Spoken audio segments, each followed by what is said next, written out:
Hello दोस्तों, नमस्कार। आपका स्वागत है आपके अपने चैनल हिंदी हब ऑफिशियल में। तो आज दोस्तों हम रीतिकाल के प्रश्नों की चर्चा करने वाले हैं। लगभग आपके 400 प्रश्न हैं, इस वीडियो के माध्यम से हम देखेंगे। तो चलिए शुरुआत करते हैं बिना किसी देरी के। सबसे पहला आपका प्रश्न है, आचार्य शुक्ल ने रीतिकाल की समय सीमा कब से कब तक मानी है? तो आप जानते हैं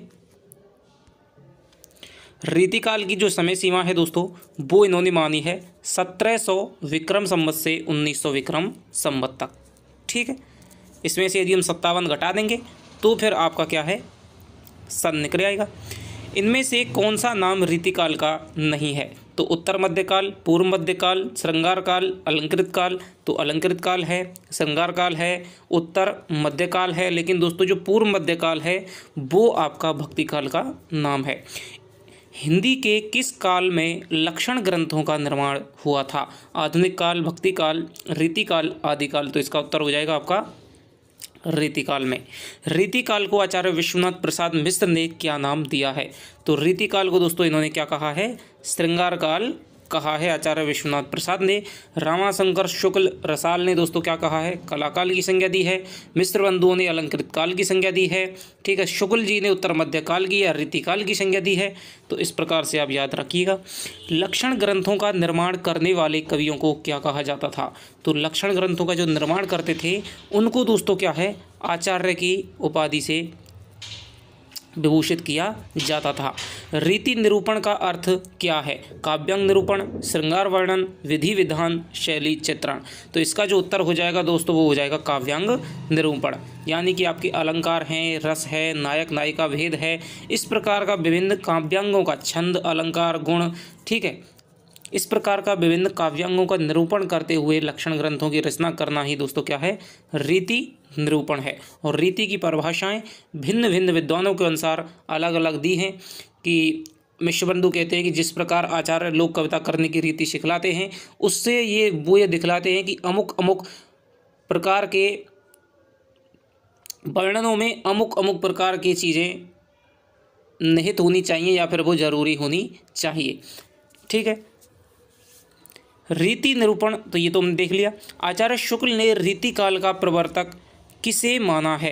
तो आचार्य शुक्ल मानते हैं दोस्तों आपके चिंतामणि को, कि रीतिकाल की जो अखंड ग्रंथों की परंपरा है वो चिंतामणि त्रिपाठी से चली थी। तो ये बात है, वो चिंतामणि कहते हैं। और इसी से दोस्तों जब वो रीतिकाल की जब भूमिका में लिख रहे होते हैं तो इसी से पहले कहते हैं कि आज भाई केशव दास है वो मान लिया जाएगा, ठीक है, लेकिन केशव दास से शुरुआत तो होती है, लेकिन केशव दास के पीछे 50 वर्ष पीछे है वो क्या है, रीति ग्रंथों की अखंड परंपरा का प्रवाह शुरू हुआ था। और ये जो परंपरा है वो आपके वो चिंतामणि त्रिपाठी से चली थी। इनमें से कौन सा कवि रीति मुक्त नहीं है? तो रीति मुक्त धारा के दोस्तों आपके 5 कवि माने जाते हैं मुख्यतः। ठीक है, घनानंद, आलम, बोधा, ठाकुर, द्विजदेव। तो यहाँ पर आपका भूषण है, ये आपके रीतिबद्ध शाखा से है। रीति काल में वीर रस की कविता करने वाला कवि इनमें से कौन सा है? तो वीर रस की कविता आप जानते हैं भूषण ने की थी। इनमें से रीति सिद्ध कवि कौन है? तो रीति सिद्ध कवि दोस्तों सबसे पहला है वो है आपका बिहारी। इनमें से कौन सा कवि रीतिबद्ध कवि है? तो देव है दोस्तों आपका, वो रीतिबद्ध हो जाएंगे, बिहारी रीति सिद्ध हो जाएंगे और ये आपके रीति मुक्त हो जाएंगे। आगे चलते हैं। इन निम्न में से कौन सा विकल्प है वो गलत है? बिहारी रीति सिद्ध कवि बिल्कुल सही है, घनानंद रीति मुक्त कवि, देव रीति सिद्ध कवि यही गलत हो जाएगा, और भूषण वीर रस के कवि ये सही है। देव दोस्तों क्या है, सर्वांग निरूपक कवि भी हैं, ध्यान रखना। नगेंद्र के अनुसार भाषा भूषण ग्रंथ के रचनाकार कौन है? तो दोस्तों भाषा भूषण है वो आपकी किसकी हो जाएगी, ये हो जाएगी आपके जसवंत सिंह की। ठीक है, एक तो आपके ये अब बहुत बार आ चुका है, अब इसको सब जानते ही हैं। ठीक है, भूषण नाम से आपकी कई रचनाएं प्राप्त होती हैं। ठीक है, तो शिवराज भूषण है, ये तो आपके भूषण की हो जाएगी। भाषा भूषण है, ये आपके जसवंत सिंह की हो जाएगी। तो इस प्रकार से आपको याद रखनी हो, ये बहुत बार पूछा जाता है। वाणी भूषण है वो आपके राम सायदास की हो जाएगी। सुरति भूषण कर्णाभरण की हो जाएगी। ठीक है, बहुत सारी रचनाएं हैं भूषण के नाम से। रीतिकाल का कौन सा कवि प्रकृति चित्रण के लिए विख्यात है? तो दोस्तों रीतिकाल का दोस्तों आपके है वो है आपका सेनापति जो कवि हैं वो प्रकृति चित्रण के लिए और श्लेष के लिए दोस्तों क्या है विख्यात माने जाते हैं। इसके अलावा जो होली जैसे त्यौहार हैं, लोक त्यौहार हैं, उनके लिए दोस्तों क्या है पद्माकर जी फेमस माने जाते हैं। ललित ललाम के रचयिता का नाम बताइए। तो ललित ललाम किसकी कृति है? मतीराम की कृति है। अमिये हलाहल रस भरे श्वेत श्याम रत्नार और जियत मरत झुकी झुकी परत जही चितबतित बार। यह पंक्ति किस कवि की है? तो ये जो दोस्तों पंक्ति है वो आपकी हो जाएगी किसकी? रसलीन की। इनका मुख्य नाम क्या था? सैयद गुलाम नबी खां था। तो इनका रसलीन है, इनकी ये पंक्ति फेमस है और इनका नाम पूछा जाता है। इनमें से सतसई किस कवि ने नहीं लिखी है? तो दोस्तों बिहारी ने है वो सतसई लिखी थी, ठीक है। ब्रंद ने भी सतसई लिखी थी, मतीराम ने भी सतसई लिखी थी, लेकिन घनानंद ने सतसई नहीं लिखी थी। कौन सा ग्रंथ कवि भूषण द्वारा रचित नहीं है? तो छत्र प्रकाश, शिवा बावनी और शिवराज भूषण और छत्रसाल दशक। तो देखिए दोस्तों, शिवा बावनी लिखा था, शिवराज भूषण लिखा था, अलंकार ग्रंथ था, अलंकार निरूपण आचार्य थे। छत्रसाल दशक भी लिखा था, लेकिन दोस्तों जो छत्र प्रकाश है वो इन्होंने नहीं लिखा था। ये किसका ग्रंथ है? वो है आपके लाल कवि का, गोरे लाल पुरोहित का है छत्र प्रकाश ग्रंथ। देव माया प्रपंच नाटक के रचयिता कौन है? तो देव माया जो प्रपंच है दोस्तों वो आपका देव का ही नाटक है। छत्र प्रकाश किस कवि की कृति है? तो वो हो जाएगी दोस्तों आपके लाल कवि की, जिन्हें कि हम गोरे लाल पुरोहित कहते हैं। नैन नचाए कहो मुस्काए लला फिर आइयो खेलन होरी, यह पंक्ति किस कवि की है? तो ये जो पंक्ति है दोस्तों, मैंने आपको कहा था कि होली जैसे यदि होली कहीं पर भी शब्द आ रहा है, होली जैसे लोक त्योहारों की और श्री कृष्ण को और राधा को होली खेलते हुए फाग जैसा त्यौहार है, उसकी मस्ती का जो वर्णन सबसे ज़्यादा किया है वो आपके पद्माकर ने किया है। तो पद्माकर का द्वारा ये क्या है? फागु के भीर अभीरन में गई गोविंद ले गई भीतर गोरी, भाई करी मन की पद्माकर ऊपर नाई अबीर की जोरी, छीन पितंबर कंबर सेतु विदादई मीड़ी कपूलन रोरी, नैन नचाए कही मुस्काए लला फिर आइयो खेलन होरी। तो ये आपका क्या है? यहाँ का सवैया है पद्माकर का। आगे चलते हैं। इनमें से कौन सा कथन असत्य है? बिहारी सतसई में 713 दोहे माने जाते हैं। दोस्तों ये तो बिल्कुल सत्य ही हो जाएगा। कुछ विद्वान हैं वो 719 भी मानते हैं, लेकिन वो 713 दोहे हैं और उसके बाद में आपके 6 यानी कि उसमें एक अलग कवित्व और 6 5 एक सोल्टे हैं। इस प्रकार से 719 उसमें दोहे हैं। भूषण हैं वो आपके रीतिबद्ध कवि हैं, ये भी दोस्तों बिल्कुल सही है। घनानंद की प्रेम का है सुजान थी, ये भी सही है। केशव रीति काल के प्रवर्तक हैं। तो यहाँ पर हम यदि मान लें दोस्तों तो केशव दास है, यही बारा गलत हो जाएगा, क्योंकि रीति काल के 3 प्रवर्तक माने जाते हैं। यदि हम काल क्रम की दृष्टि से यदि विचार करें तो कृपाराम है वो आपकी हितरंगणी 1541 में उनकी रचना है, वो प्रवर्तक हो जाएंगे। इसके अलावा यदि हम समस्त आचार्यत्व की दृष्टि से देखें तो केशव जी हो जाएंगे, और यदि हम अखंड परंपरा की दृष्टि से शुक्ल जी के मत का यदि हम अवलोकन करें तो दोस्तों चिंतामणि त्रिपाठी हो जाएंगे। तो इसके अनुसार इन तीनों की बजाय तो दोस्तों यही कथन हमें गलत मानना पड़ेगा, क्योंकि इसमें क्या है विद्वानों के अनुसार मतभेद है। और बड़े बड़े विद्वान दोस्तों जो भी आपके विश्वनाथ प्रसाद मिश्र हैं, गणपति चंद्रगुप्त हैं, आपके नगेंद्र हैं, ठीक है, तो इन्होंने आपका केशव दास को ही माना है, लेकिन शुक्ल जी हैं वो इसका क्या है अलग मानते हैं। तो इन कथनों की बजाय गलत नहीं है दोस्तों। यदि यहाँ पर आया था कि रीतिकाल के प्रवर्तक कौन है, उसमें यदि केशव दास ही केशव दास होता तो फिर हम केशव दास कर देते, लेकिन इन कथनों की अपेक्षा ये क्या है थोड़ा सा हमारा पल्ला कमज़ोर पड़ता है। भवानी विलास किस कवि की कृति है? तो भवानी विलास आपके देव की हो जाएगी। इनमें से कौन सी रचना मतीराम की नहीं है? तो मतीराम की दोस्तों यहाँ पर व्रत कौमुदी हो जाएगी, अलंकार पंचाशिका हो जाएगी, ललित ललाम हो जाएगी, लेकिन रसिक प्रिया कवि प्रिया केशवदास की पंक्तियाँ हैं, वे हैं रचनाएँ हैं। इनमें से कौन सी रचना केशवदास की नहीं है? तो कवि प्रिया है, रसिक प्रिया है, रामचंद्र का है, रस रहस्य दोस्तों आपके कुलपति मिश्र की है, जन्म ग्वालियर जानिए मथुरा बसी ससुराल। तो यह पंक्ति किस कवि के विषय में है? तो ये दो थोड़ा सा ने ये लाइन है वो अटपटी कर दी है इन्होंने कि जन्म ग्वालियर जानिए खंड बुंदेली साल और तरनाई आई सुखद मथुरा बसी ससुराल, ये दोहा है। तो ये जो पंक्ति है दोस्तों वो आपके किसकी है? बिहारी की है। इनका जन्म है वो ग्वालियर में हुआ था, जन्म ग्वालियर जानिए खंड बुंदेल खंड का इनका जो बचपन है वो बुंदेलखंड में यानी कि ओरछा में दोस्तों व्यतीत हुआ था, और इन्होंने अपना गुरु है वो काव्य गुरु है वो भी आपका क्या है केशवदास को बनाया था, और मथुरा में इनकी क्या है ससुराल थी, और इन्होंने अपना जीवन है जो जो कवि कर्म है वो आपका क्या है, जयपुर में बिताया था जयसिंह के यहाँ पर। आगे चलते हैं। जयपुर नरेश प्रताप शाही के दरबार में रहने का श्रेय किस कवि को मिला था? तो जयपुर नरेश जो प्रताप शाही के दरबार में रहा था वो रहा था आपके पद्माकर कवि। ठीक है, पद्माकर को मिला था क्योंकि बिहारी हैं वो तो आपके जयसिंह के रहे थे। ठीक है, सेनापति नहीं मिलते हैं, मतीराम नहीं है, पद्माकर ही मिलते हैं। एक आपका देव है जिसने सर्वाधिक राजाश्रयों में अपनी क्या है कविता लिखी थी, मतीराम ने भी, भिखारी दास ने भी। तो रीतिकाल के दोस्तों जितने भी कवि थे उन्होंने क्या है राजाओं के आश्रय में, धनिकों के आश्रय में या फिर सेठ साहूकारों के आश्रय में अपनी कविताओं की रचना की थी। इनमें से कौन सा कवि इटावा का निवासी माना जाता है? तो दोस्तों इटावा का जो निवासी है वो आपके देव हैं। ठीक है, इटावा उत्तर प्रदेश के देव हैं, वो निवासी माने जाते हैं। व्यंग्यार्थ और जो गंग हैं, कवि गंग हैं अकबर के समकालीन जो गंग भाट हैं जिनको आचार्य शुक्ल ने भक्ति काल में माना है, तो वो भी इटावा के ही निवासी माने जाते हैं। व्यंग्यार्थ कौमुदी के रचनाकार का नाम बताइए। व्यंग्यार्थ कौमुदी दोस्तों किसकी हो जाएगी? प्रताप शाही की हो जाएगी। तंत्री नाद कवि सरस राग रतिरंग अनबूढ़े बूढ़े तेरे जी बूढ़े सब अंग। तो ये जो दोहा है वो आपका बिहारी का हो जाएगा। कठिन काव्य का प्रेत आप सब जानते हैं केशवदास को कहा जाता है। त्यों मलेच्छ वंश पर शेर शिवराज है, इस पंक्ति के रचयिता कवि कौन है? तो ये जो पंक्ति है दोस्तों वो है भूषण की। और ये जो दोस्ता है वो है कवित छंद है जिसमें कि आपकी 31 मात्रा होती है, 16-15 पे यति होती है। और ये जो कवित है उसकी शुरुआत कैसी होती है कि इंद्रजिमी जम्ब पर, बाड़ब सुवम्ब पर, रावण सदम्ब पर, रघुकुल राज है, पौनी बारे वाहे पर, शंभु रथ नाहे पर, त्यों सहस्त्र बाहु पर, राम द्विज राज है, कि दावा ध्रुम दंड पर, चीतामृग झुंड पर,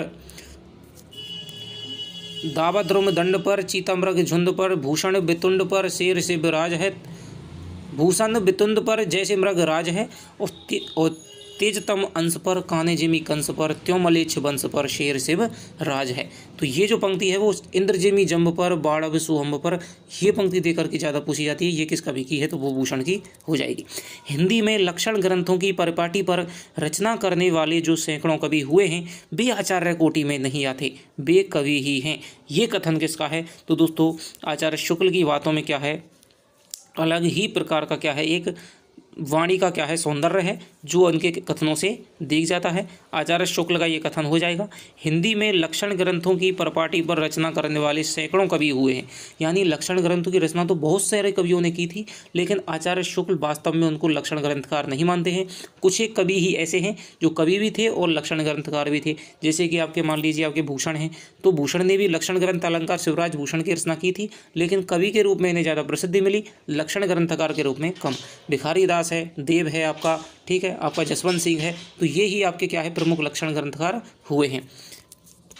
जतपि सुजाति सुलक्षणी सुवरन सरस सुव्रत भूषण बिनना विराजई कविता बनता मित। यह दुआ किस कवि का है? तो ये दोस्तों इन्होंने काव्य लक्षण दिया है कि जतपि सुजाति सुलक्षणी सुवरन सरस सुव्रत और भूषण बिनना की अलंकारों के बिना। यहाँ पर आप भूषण मत समझ जाना, इसका अर्थ है भूषण का मतलब है अलंकार। भूषण के क्या अर्थ होते हैं? भूषण का दोस्तों अलंकार भी अर्थ होता है, भूषित करना भी अलंकार होता है। भूषण माने क्या है? सजाना भी होता है, ठीक है, और भूषण माने भूषण एक कवि भी हो जाएगा। तो भूषण बिन्ना विराजई कविता बनता मित्र, तो ये आपकी केशवदास की पंक्ति है। भानुदत्त की रसमंजरी के आधार पर रीति आचार्यों ने किस प्रकार के ग्रंथों की रचना की थी? तो ये इन्होंने दोस्तों भानुदत्त है वो आपके क्या है संस्कृत के आचार्य हैं, और इन्होंने क्या है रसमंजरी लिखी थी, और एक आपके रस तरंगिणी की रचना इन्होंने की थी। तो दोस्तों इनके ऊपर जो लिखी है वो है आपके नायिका भेद के ग्रंथ हैं। इन्होंने नायिका भेद के संबंधित ग्रंथ है रसमंजरी, तो इनका क्या है नायिका भेद से संबंधित ये आपका हो जाएगा। नंददास की जो रसमंजरी है दोस्तों वो भी क्या है आपकी नायिका भेद से संबंधित है और रीति निरूपण ग्रंथ माना जाता है, तो ये नायिका भेद का हो जाएगा। रीति काल के कवियों को आचार्य न मानने का कौन सा कारण इसमें निहित नहीं है? किसी मौलिक सिद्धांत का प्रतिपादन नहीं कर सके थे, इनमें कवित्व शक्ति का अभाव था। तो ये तो दोस्तों बात सही है कि किसी मौलिक सिद्धांत का प्रतिपादन भी नहीं कर सके थे। इन्होंने जितने भी लक्षण ग्रंथों की रचना की थी वो आपके संस्कृत के लक्षण ग्रंथों के आधार पर की थी, तो ये तो आपका सही हो जाएगा। इनका ज्ञान एकांकी व सीमित था, ये भी दोस्तों सही हो जाएगा। इनमें सूक्ष्म विवेचन शक्ति का अभाव था, ये भी सही हो जाएगा। ये बात है दोस्तों आचार्य शुक्ल इनके बारे में कहते हैं कि भाई रीतिकाल के जो कवि थे उन्होंने लक्षण ग्रंथों की रचना करने की कोशिश तो की, लेकिन वो आचार्यत्व में सफल नहीं हो पाए, क्योंकि उनमें ज्ञान एकांकी सीमित था, मौलिकता नहीं थी, उनको सूक्ष्म विवेचन, जिस प्रकार की सूक्ष्म विवेचन की शक्ति का अपेक्षित होती है, उनमें वो नहीं थी। लेकिन दोस्तों वे आगे चल करके कहते हैं कि इसमें दो राय नहीं कि ये बहुत अच्छे कवि थे, तो ये बात है इनमें कवि शक्ति का अभाव था, ये बात दोस्तों गलत हो जाएगी। तो ये कोई ऐसा कारण नहीं है। डॉक्टर नगेंद्र ने रीति ग्रंथकारों को किस प्रकार का आचार्य कहा है? कवि, शिक्षक आचार्य, उद्भावक आचार्य, व्याख्याता आचार्य, इनमें से कोई नहीं। तो इसका जो उत्तर हो जाएगा दोस्तों वो हो जाएगा आपके कवि, शिक्षक, आचार्य। कि रीति ग्रंथकारों, कवि तो क्या है, रचना कर रहा है, और लक्षण ग्रंथकारों की रचना है वो पढ़ाने के उद्देश्य से, शिक्षा के उद्देश्य से कर रहा है। ठीक है, तो ऐसे एक तो होते हैं आपके आचार्य हो जाएंगे, ठीक है, एक हो जाएंगे आपके कवि और एक हो जाएंगे आपके कवि, शिक्षक, आचार्य। ठीक है, तो ये कवि, शिक्षक, आचार्य हैं, रीति ग्रंथकारों की रचना करते थे। आगे चलते हैं। इनमें से कौन रीति काल का कवि नहीं है?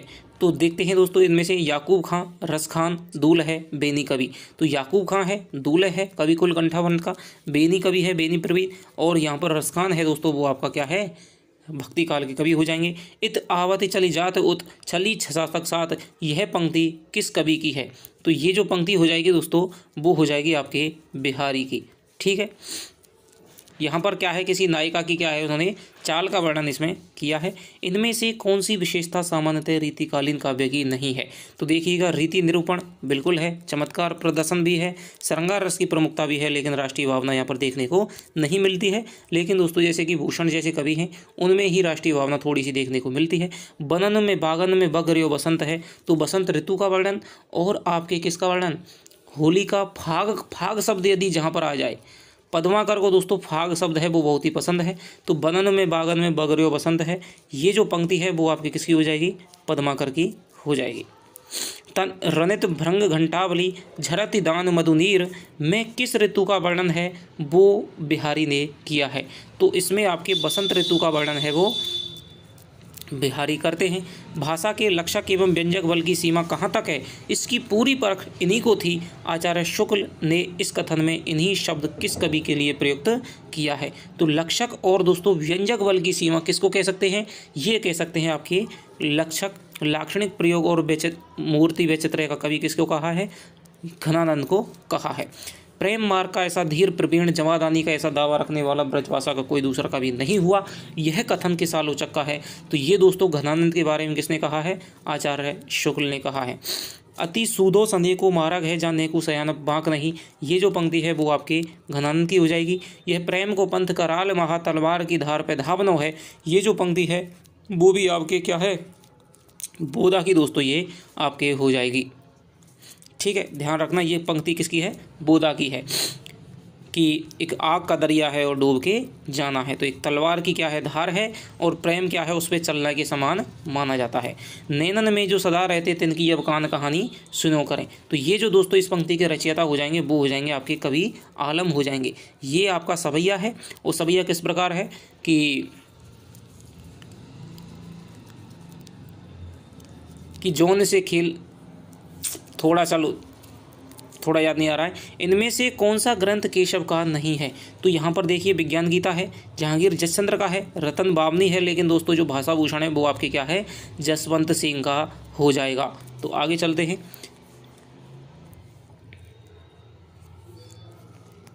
किस कवि की संवाद योजना को सर्वश्रेष्ठ माना गया है? तो संवाद योजना के दोस्तों जो सम्राट माने जाएंगे वो माने जाएंगे आपके केशव दास। ठीक है, आचार्य शुक्ल ने लिखा है कि केशव कठिन काव्य के प्रेत थे, लेकिन यदि केशव दास को सफलता मिली है तो वो मिली है संवादों में। और जब आप यदि आपने बीए करी हो, बीए के पेपर दिए हैं, तो फिर आपको क्वेश्चन भी आता था कि केशव दास को सर्वाधिक सफलता संवादों में मिली है, स्पष्ट कीजिए। तो तब हमें उनकी संवादशीलता का क्या है, उदाहरण देने पड़ते थे कि भाई बाली अंगद जो संवाद है, वो रावण अंगद जो संवाद है दोस्तों, वो उनकी संवाद योजना का सर्वश्रेष्ठ निदर्शन माना जाता है। तो यहाँ पर क्या है उनका सिंधु तरियो उनको बंदरा तुम पे धनुरेख गई ना तरी, ये पंक्ति किस कवि की है? तो ये जो पंक्ति है दोस्तों वो सवैया है, और सवैया में भी दोस्तों ये आपका मदरा सवैया का उदाहरण माना जाता है। सवैया के 10-11 भेद होते हैं, कई कई 15-14 भी भेद आगे विद्वानों ने कर दिए हैं, लेकिन मुख्यतः रूप से आपके 10 भेद माने जाते हैं। तो ये आपके मदरा सवैया का उदाहरण है कि सिंधु तरियो उनको बंदरा तुम पे धनुरेख गई ना तरी, बांधोई बानर बांधोई बांधत सूना बंध्यो, उन बारिधि बांध के बाट करी, श्री रघुनाथ प्रताप की बाट तुम्हें 10 कंठ न जान परी, और तेलनि तूलनि पूछ जरी न जरी जरी लंक जराई जरी। तो ये दोस्तों रावण अंगद जो संवाद है वहाँ से लिया गया है, और अंगद कह रहे हैं किससे? रावण से ये बात कह रहे हैं कि भाई सिंधु तरियो उनको बंदरा, कि उनका बानर है वो तो क्या है सिंधु को भी तर गया, लेकिन तुम पे धनुष की रेखा भी नहीं तरी गई। तो ये बात है कौन कहता है? केशव दास की रामचंद्रिका का ये उदाहरण है। ऊंचे घोर मंदिर के अंदर रहन बारी, ऊंचे घोर मंदिर के अंदर रहाती है, और कंदमूल भोग करे कंदमूल भोग करे, 3 बेर खाती थी वे 3 बेर खाती है, भूषण शिथिल अंग भूषण शिथिल अंग, नगन जड़ाती थी वे नगन जड़ाती है। तो ये जो पंक्ति है दोस्तों ये आपका कवित्व छंद है और आपका भूषण का हो जाएगा। और सब सर्वाधिक दोस्तों यमक अलंकार का सर्वाधिक फेमस उदाहरण है। भूषण का कौन सा ग्रंथ इनमें से रीति ग्रंथ है? तो भूषण का दोस्तों क्या है? शिवराज भूषण अलंकार निरूपण ग्रंथ है। किस कवि की पालकी में बुंदेलखंड के एक शासक ने यानी कि छत्रसाल ने अपना कंधा लगाया था? तो दोस्तों कहते हैं कि छत्रसाल जो बुंदेलखंड के राजा थे उन्होंने भूषण की पालकी में दोस्तों क्या है? कंधा लगाया था। शिवराज भूषण में अलंकारों की संख्या है वो कितनी मानी जाती है? तो ये मानी जाती है 105 मानी जाती है। बतरस लालच लाल की मुरली धरी लुकाए में कौन सा रस है? तो यहाँ पर दोस्तों अनुभावों की बहुत ही क्या है? विशद व्यंजना हुई है, बिहारी का है। बिहारी अनुभावों के चित्रण में क्या है? सिद्धस्त माने जाते हैं। तो यहाँ पर जो रस है वो आपका श्रृंगार रस हो जाएगा, माधुर्य गुण हो जाएगा। बतरस लालच लाल की मुरली धरी लुकाए, और सोहो करे बहुनी हंसे दीन कहे नट जाए। तो अनुभाव वो होते हैं जो कि क्या है? आश्रय की क्रियाओं को क्या है? प्रकट करते हैं। भाषा की समाज शक्ति और कल्पना की समाहार शक्ति का सर्वाधिक उपयोग इनमें से किस कवि ने किया है? तो ये किया है किसने? बिहारी ने। और ये वाक्य कहा है बिहारी के बारे में आचार्य शुक्ल ने। इनमें से सर्वाधिक टीकाएं किस पुस्तक पर उपलब्ध होती हैं? तो सर्वाधिक टीकाएं दोस्तों वो आपके बिहारी सत्सई पर ही लिखी गई हैं। नहीं पराग नहीं मधुर मधु नहीं विकास ही काल, अली कली ही सो बंध्यो आगे कौन हवाल। तो ये महाराजा जयसिंह को सचेत करने के उद्देश्य से किसने कही थी?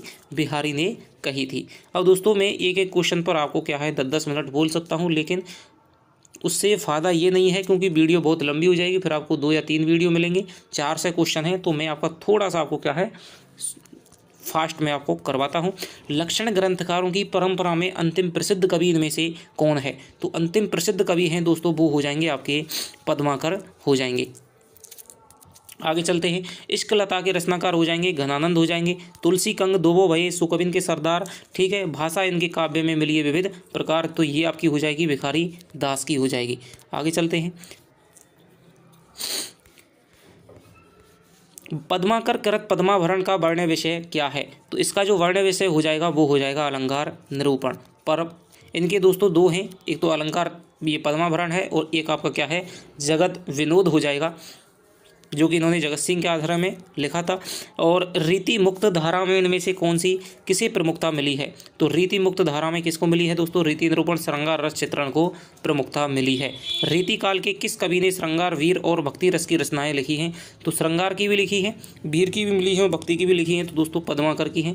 बीए में क्वेश्चन आता था कि सिद्ध कीजिए कि पद्माकर के काव्य में श्रृंगार की, वीर की और भक्ति रस की त्रिवेणी प्रवाहित हुई है। और इसी प्रकार की त्रिवेणी दोस्तों क्या है? लोक ज्ञान की, शास्त्र ज्ञान की और आपके क्या है शास्त्र ज्ञान की, लोक ज्ञान की और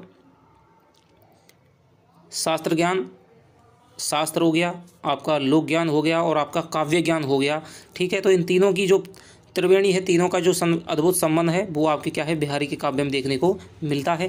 इनमें से कौन सा कवि रीति मुक्त धारा का नहीं है?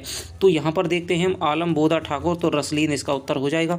इनमें से कौन सा रीति काव्य का भेद नहीं है? रीतिबद्ध, रीति मुक्त, रीति भुक्त नहीं है दोस्तों, ठीक है, रीति भुक्त नहीं है। रीति काल में रचित अधिकांश काव्य इनमें से किस प्रकार का है? तो रीति काल का जो अधिकांश काव्य है दोस्तों वो आपका मुक्त काव्य है और ब्रज भाषा में रचा गया है। ध्यान रखिएगा, ब्रज भाषा की प्रधानता इसकी प्रमुख विशेषता है और ब्रज भाषा की दृष्टि से ब्रज भाषा का ये क्या है स्वर्णकाल कहा जाता है, रीतिकाल। लेकिन हिंदी साहित्य का जो स्वर्णकाल है वो आपका भक्तिकाल कहा जाता है और हिंदी साहित्य का दूसरा स्वर्णकाल है, या फिर आपके खड़ी बोली का जो स्वर्णकाल है वो आपका क्या है, आधुनिकता में छायावाद को कहा जाता है। बिहारी सत्सई पर किसका प्रभाव नहीं है, तो बिहारी सत्सई पर आर्य सप्तशती का है, गाथा सप्तशती का है, अमरूक सप्तशती का है, शतक का है, लेकिन गीत गोविंद का दोस्तों प्रभाव नहीं है। ठीक है, गीत गोविंद जयदेव की है। इनमें से कौन सा ग्रंथ रीति ग्रंथ नहीं है, भाषाभूषण, पद्माभरण, कवि प्रिया, बिहारी सत्सई। तो भाषाभूषण दोस्तों जसवंत सिंह का हो जाएगा, पद्माभरण ये भी हो जाएगा, कवि प्रिया भी हो जाएगा केशवदास की, लेकिन बिहारी सत्सई है दोस्तों, क्योंकि ये रीति सिद्ध शाखा कवि हैं, तो ये आपका क्या है, रीति ग्रंथ नहीं है। हालांकि इसमें रीति ग्रंथों के थोड़े बहुत उदाहरण मिल जाते हैं, इसलिए इनको रीति सिद्ध में रखा गया है। रीतिबद्ध कवियों की तुलना में घनानंद का श्रृंगार वर्णन अधिक आकर्षक है, क्योंकि वह सुजान प्रेरित है, ये भी नहीं, मासल है, ये भी नहीं, अलौकिक है, स्वानुभूत व स्वच्छंद है। तो इसका जो सर्वाधिक सही उत्तर हो जाएगा वो हो जाएगा आपका स्वानुभूत है, कि अपनी अनुभूति पर आधारित है, और वो क्या है, बिना किसी नियमों के, संस्कृत काव्यों के लक्षणों के आधारों पर बंधा नहीं है। इनमें से कौन सा रीतिबद्ध कवि नहीं है, तो दोस्तों इनमें से कौन सा नहीं है, ग्वाल कवि, द्विजदेव कवि, पद्माकर कवि और आपके मतीराम कवि। तो यहाँ पर रीतिबद्ध की बात कर रहा है, तो यहाँ पर दोस्तों जो द्विजदेव हैं वो आपके रीति मुक्त हो जाएंगे। रीतिकाल की परंपरा में अंतिम श्रृंगारी कवि शुक्ल जी किसे मानते हैं, तो रीतिकाल की परंपरा में अंतिम श्रृंगारी जो कवि है वो माना जाता है आपके किसको, ये माना जाता है द्विजदेव को। ठीक है, अंतिम श्रृंगारी कवि किसको मानते हैं, ये दोस्तों द्विजदेव को मानते हैं। निम्न में से निम्नलिखित कवि के अंतिम प्रसिद्ध आचार्य तो दोस्तों किसको मानते हैं, लक्षण ग्रंथों की परंपरा में पद्माकर को मानते हैं, लेकिन अंतिम श्रृंगारी कवि बात कर रहा है तो शुक्ल जी द्विजदेव को मानते हैं। निम्न में से कवि के जन्म काल का विकल्प गलत कौन सा है, तो केशवदास मतीराम का 1604 में हुआ था, बिल्कुल सही है। भूषण का 1613 में, बिहारी का 1590 में, लेकिन दोस्तों क्या है 1595 में भी माना जाता है इनका। तो केशवदास का 1560 ईस्वी में, लेकिन इनका क्या है 1595 में क्या है इनका जन्म हुआ था। चंद्रवंदनी मृगलोचनी बाबा कही कही जाई, यह पंक्ति किस कवि से संबंधित है, तो ये जो पंक्ति है दोस्तों आपके केशवदास का क्या है, ये दोहा है। आगे चलते हैं। निम्नलिखित में से कवियों के आश्रयदाताओं का कौन सा विकल्प गलत है, बिहारी, जयसिंह, देव, भवानी सिंह, शिव भूषण, शिवाजी और पद्माकर, जयचंद। तो आश्रयदाताओं का बिहारी जयसिंह वाले सही है दोस्तों, देव हैं वो आपके क्या है भवानी सिंह के आश्रय में रहे थे। ठीक है, भवानी विलास लिखी थी, भूषण शिवाजी के में रहे थे, पद्माकर दोस्तों ये जयचंद के में नहीं रहे थे। आगे चलते हैं। इनमें से कौन सी रचना पद्माकर की नहीं है, तो ललित ललाम है वो आपके मतीराम की हो जाएगा, बाकी तीनों क्या है पद्माकर की हैं। देव ने किस नए संचारी भाव की उद्भावना की थी, तो दोस्तों देव ने छल नामक संचारी भाव की उद्भावना की थी। अविधा उत्तम काव्य है, मध्य लक्षणाहीन और अधम व्यंजना रस ब्रस उल्टी कहे तो नवीन, तो ये आपकी किसकी पंक्ति है, ये आपकी देव की पंक्ति है। इनमें से कौन बिहारी सत्सई की टीका नहीं है, तो बिहारी रत्नाकर है, जगन्नाथ दास रत्नाकर की है, लाल चंद्र का लल्लू लाल की हो जाएगी, और आपके हरि प्रकाश टीका भी हो जाएगी। लेकिन जो दोस्तों सुबोधार्थ बोधनी है ये आपकी बिहारी सत्सई पर टीका नहीं है। कुंदन को रंग फीको लगे झलके यदि अंगनी चारू गोराई, ये जो पंक्ति है दोस्तों किसकी है, तो ये जो पंक्ति हो जाएगी वो हो जाएगी आपके मतीराम की हो जाएगी। श्रृंगार लतका के रचयिता कौन हो जाएंगे, तो श्रृंगार लतका है वो आपके किसकी है, द्विजदेव की हो जाएगी। रीतिकाल के कौन से प्रसिद्ध कवि भारतेंदु के पिता थे, तो रीतिकाल के दोस्तों जो गिरधर दास हैं, गिरधर कबराए अलग हैं दोस्तों, ये आपके क्या है नीति इनकी कुंडलियाँ प्रसिद्ध हैं, लेकिन बाबू गोपाल चंद्र गिरधर दास ये आपके भारतेंदु के क्या है पिता हो जाएंगे, जो कि रीतिकाल के प्रसिद्ध कवि भी थे। ढेल सो बनाए आए मेलत सभा के बीच लोगन कवित्त कीनो खेल कर जानो है, तो यहाँ पर क्या है रीतिकाल के कवियों पर आक्षेप करते हुए ठाकुर क्या कहते हैं, ठाकुर क्या कहते हैं ये कवित्त कीने कि ढेल सो बनाए आए मेलत सभा के बीच लोगन कवित्त कीनो खेल कर जानो है। ठीक है, जान मिले तो जहान मिले, नहीं जान मिले तो जहान कहाँ को, तो यहाँ पर क्या कह रहे हैं कि जान मिले तो जहान मिले, नहीं जान मिले तो जहान कहाँ को। यदि मुझे क्या है जान में यानी कि मेरी जो प्रेम का है वो मिल जाती है, ठीक है, तो फिर क्या है मुझे जहान यानी संसार में मिल जाता है, यदि जान नहीं मिलती है तो संसार में मेरे लिए कोई काम का नहीं है। तो ये आपका क्या है बोधा कहते हैं, ध्यान रखिए। बोधा की जो प्रेम का है वो थी दोस्तों सुबहान, ठीक है, सुबहान थी। सुजान चरित के रचयिता कौन से कवि हैं, तो ये आपके हो जाएंगे घनानंद। भरतपुर के राजा सुजान सिंह के दरबारी कवि इनमें से कौन थे, तो सुजान दोस्तों किसका नाम था है, सुजान है दोस्तों आपके किसका है, सूरजमल का आपका नाम है, सूरजमल का आपका क्या है नाम है सुजान, और इन पर सुजान चरित की रचना है की थी दोस्तों। रीतिकाल में आपके कुछ एक ऐसी रचनाएं हैं जो आपके वीर रस से संबंधित मानी जाती है। सबसे बड़ा वीर रस का कवि है भूषण, उसके बाद में पद्माकर, उसके बाद में क्या है आपका सूदन का नाम भी लिया जाता है। तो ये हमारे क्या है भरतपुर से ही संबंधित थे। इनमें से कौन सा ग्रंथ वीर रसात्मक नहीं है? तो शिवा बावनी दोस्तों है, ठीक है, आपका छत्रसाल दशक भी है और जगत विनोद भी दोस्तों क्या है, लेकिन सुजान चरित है ये आप नहीं दोस्तों, सुजान चरित आपका ग्रंथ है शायद ऊपर भी दोस्तों क्या है, थोड़ा सा मेरे से गलत हो गया है। सुजान चरित वाला जो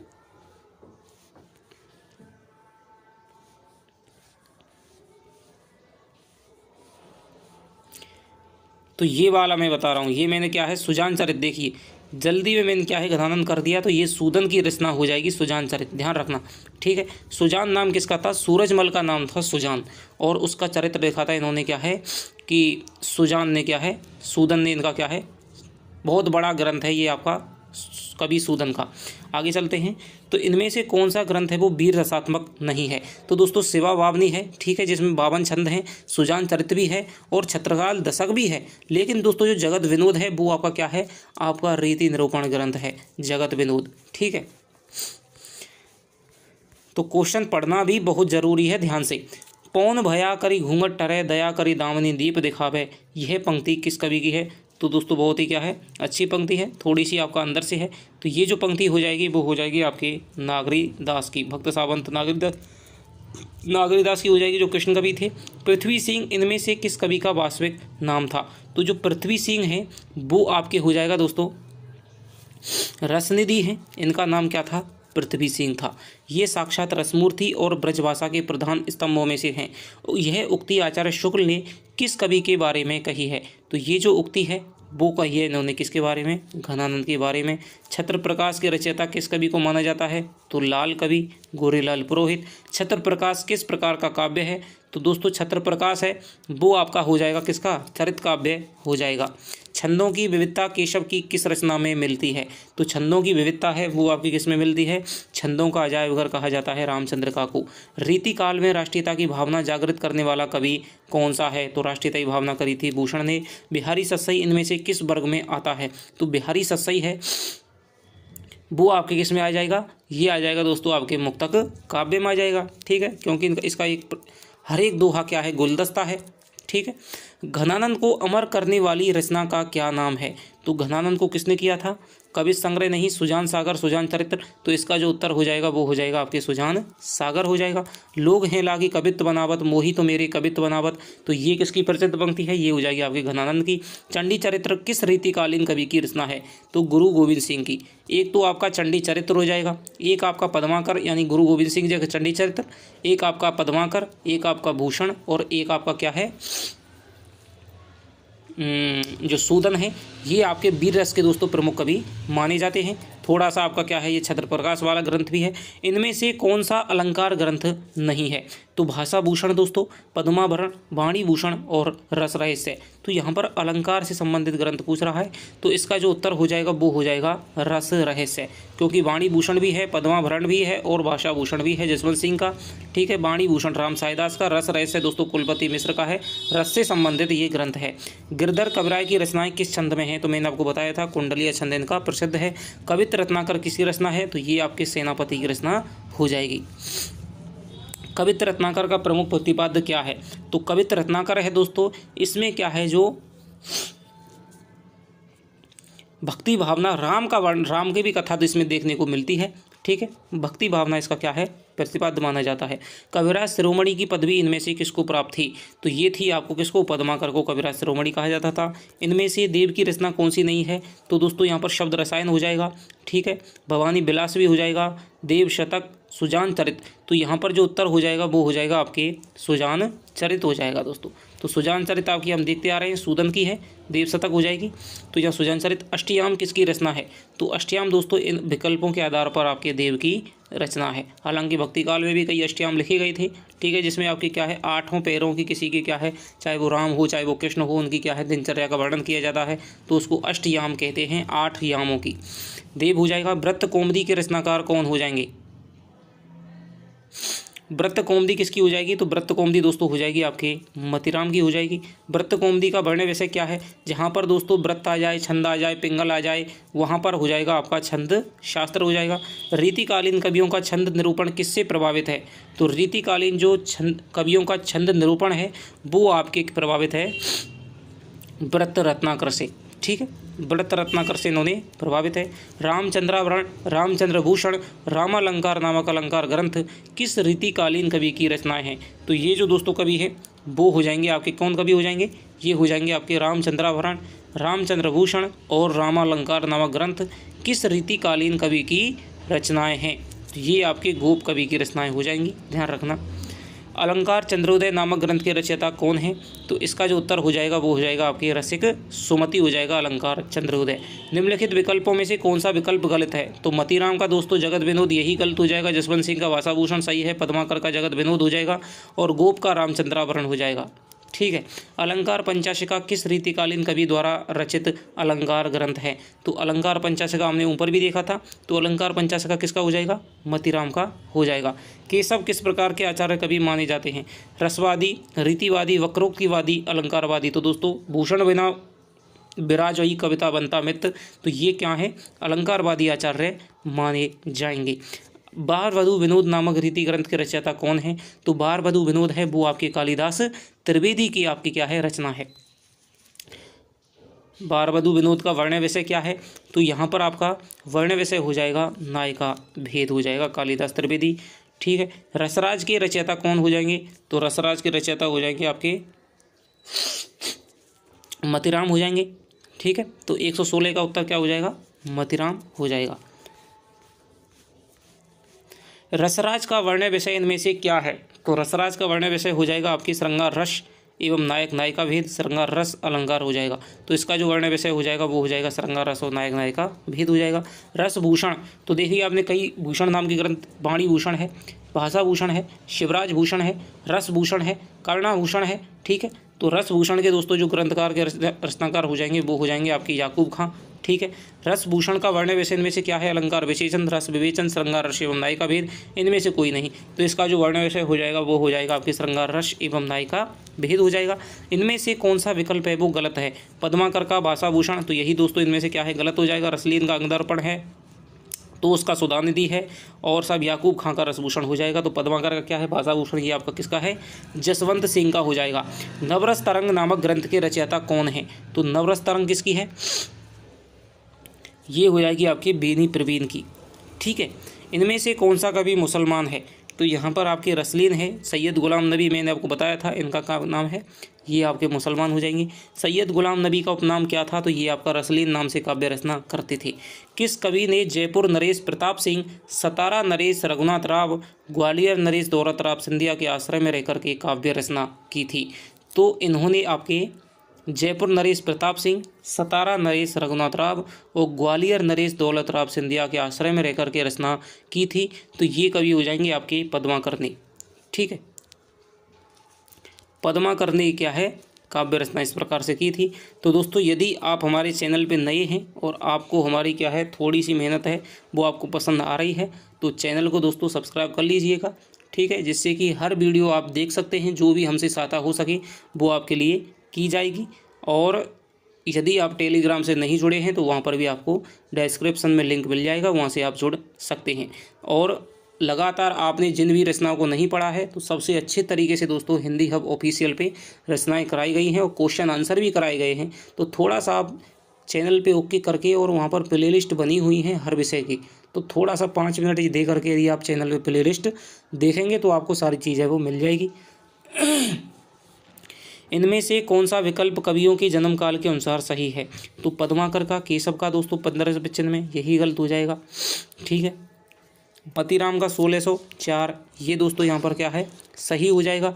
पद्माकर का ये भी यहाँ पर गलत हो जाएगा। जन्म काल के अनुसार सही है कौन सा विकल्प है? वो कवि के जन्म इस काल, तो 1753 में आपको पद्माकर भी है, मतीराम का भी है। ठीक है, और बिहारी का तो गलत हो जाएगा। तो यहाँ पर दोस्तों कई बार क्या है, किसी पुस्तक में कोई जन्म काल दे रखा है, किसी पुस्तक में कुछ दे रखा है। अभी हमने ऊपर देखा था तो मतीराम का 1604 ऊपर भी दे रखा था। ठीक है, तो यहाँ पर आपके क्या है, मैं आपको इसको और कंफर्म करके बता दूंगा, ठीक है। हालांकि 70-53 है वो पद्माकर का भी सही है, ज़्यादातर यही देखने को मिलता है। लेकिन आपको पता है कि इस प्रकार का क्वेश्चन है वो आपके बहुत ही कम आते हैं। इस प्रकार से पूछा जाता है कि निम्न कवियों को जन्म काल के अनुसार है वो अवरोही क्रम में या आरोही क्रम में जमाइए। तो इस प्रकार का क्वेश्चन आपका जरूर आपका पूछा जाता है। नहीं तो क्या है, संख्या का कोई भी क्वेश्चन आएगा तो उस पर विवाद खड़ा होने का ज़्यादा चांस रहता है। व्यंग्यार्थ कौमुदी है वो किसकी है दोस्तों, वो ऊपर भी आ चुका था, प्रताप शाही की है। रीतिकाल के उस कवि का नाम बताइए जो निम्बार्क संप्रदाय में दीक्षित था और जिसने रीति निरूपक ग्रंथ लिखे थे। रीति निरूपक ग्रंथ लिखे थे और निम्बार्क संप्रदाय में दीक्षित था। तो ये कवि हो जाएंगे आपके रसलीन, रसनिधि, हित वृंदावन दास, रसिक गोविंद। तो ये क्या है, रसिक गोविंद कवि हो जाएंगे। बहुत ही क्या है, गहरा क्वेश्चन है। गोविंदानंद घंट के रचयिता कवि कौन हो जाएंगे, तो गोविंदानंद घंट के हो जाएंगे आपके रसिक गोविंद हो जाएंगे। गोविंदानंद घन का वर्ण विषय इनमें से क्या है, तो दोस्तों इसका जो वर्ण विषय हो जाएगा वो हो जाएगा आपके अलंकार निरूपण, रस निरूपण और नायिका भेद, तीनों ही इसका हो जाएंगे। रस पीयूष निधि के रचयिता कौन है, तो ये आपके सोमनाथ हो जाएंगे। राग रत्नाकर किस विषय का ग्रंथ है, तो राग रत्नाकर हो जाएगा आपके किसका ग्रंथ, संगीत शास्त्र का। राग विराग आ गए यहाँ पर, ठीक है, तो संगीत शास्त्र का ग्रंथ हो जाएगा। जुगल विलास के रचयिता कौन है, तो जुगल विलास के रचयिता आपके हो जाएंगे जुगल विलास, तो इसके हो जाएंगे आपके राम सिंह, ठीक है, राम सिंह हो जाएंगे। रसिकानंद की रचना किस कवि ने की थी, तो रसिकानंद है वो आपकी की थी किसने, ग्वाल कवि ने की थी। इनमें से रीति का अर्थ काव्य शास्त्र में क्या लिया जाता है, तो रीति विधि, विशिष्ट पद रचना, मार्ग। तो रीति का जो अर्थ काव्य शास्त्र में देखने को मिलता है वो है आपके विशिष्ट पद रचना। एक विशिष्ट काव्य लेखन की क्या है, किसी भी लेखन की क्या है, विशिष्ट पद या रचना है जिसको आधार बना करके रचना की जाती है। ब्रज भाषा गद्य के माध्यम से विषय को समझाने का प्रयास इनमें से किस रीति ग्रंथ में किया गया है, ब्रज भाषा गद्य के माध्यम से विषय को समझाने का प्रयास किस रीति ग्रंथ में किया गया है, तो वो है आपका व्यंग्यार्थ कौमुदी प्रताप शाही का।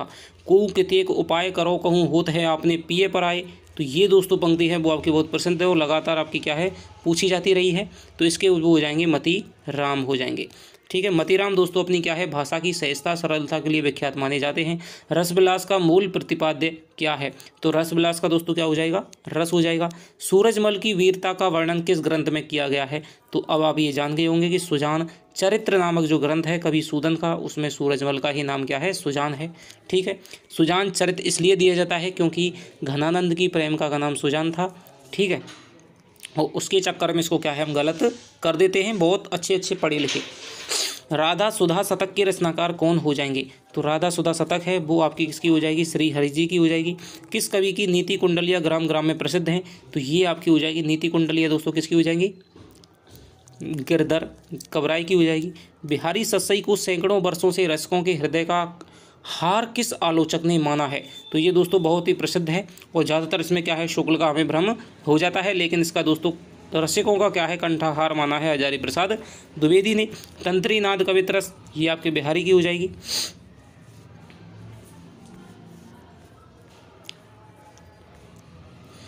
आनंद रघुनंदन के रचयिता हो जाएंगे दोस्तों आपके महाराज विश्वनाथ सिंह।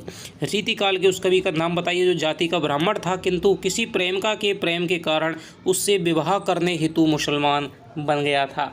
ये हैं दोस्तों कौन हो जाएंगे, ये हो जाएंगे आपके आलम हो जाएंगे, ठीक है। शेख नामक रंगरेजन से विवाह करने के लिए क्या है ये मुसलमान बन गए थे। शेख रंगरेजन किस प्रसिद्ध कवि ने विवाह किया था, तो ये आपका आलम हो जाएगा।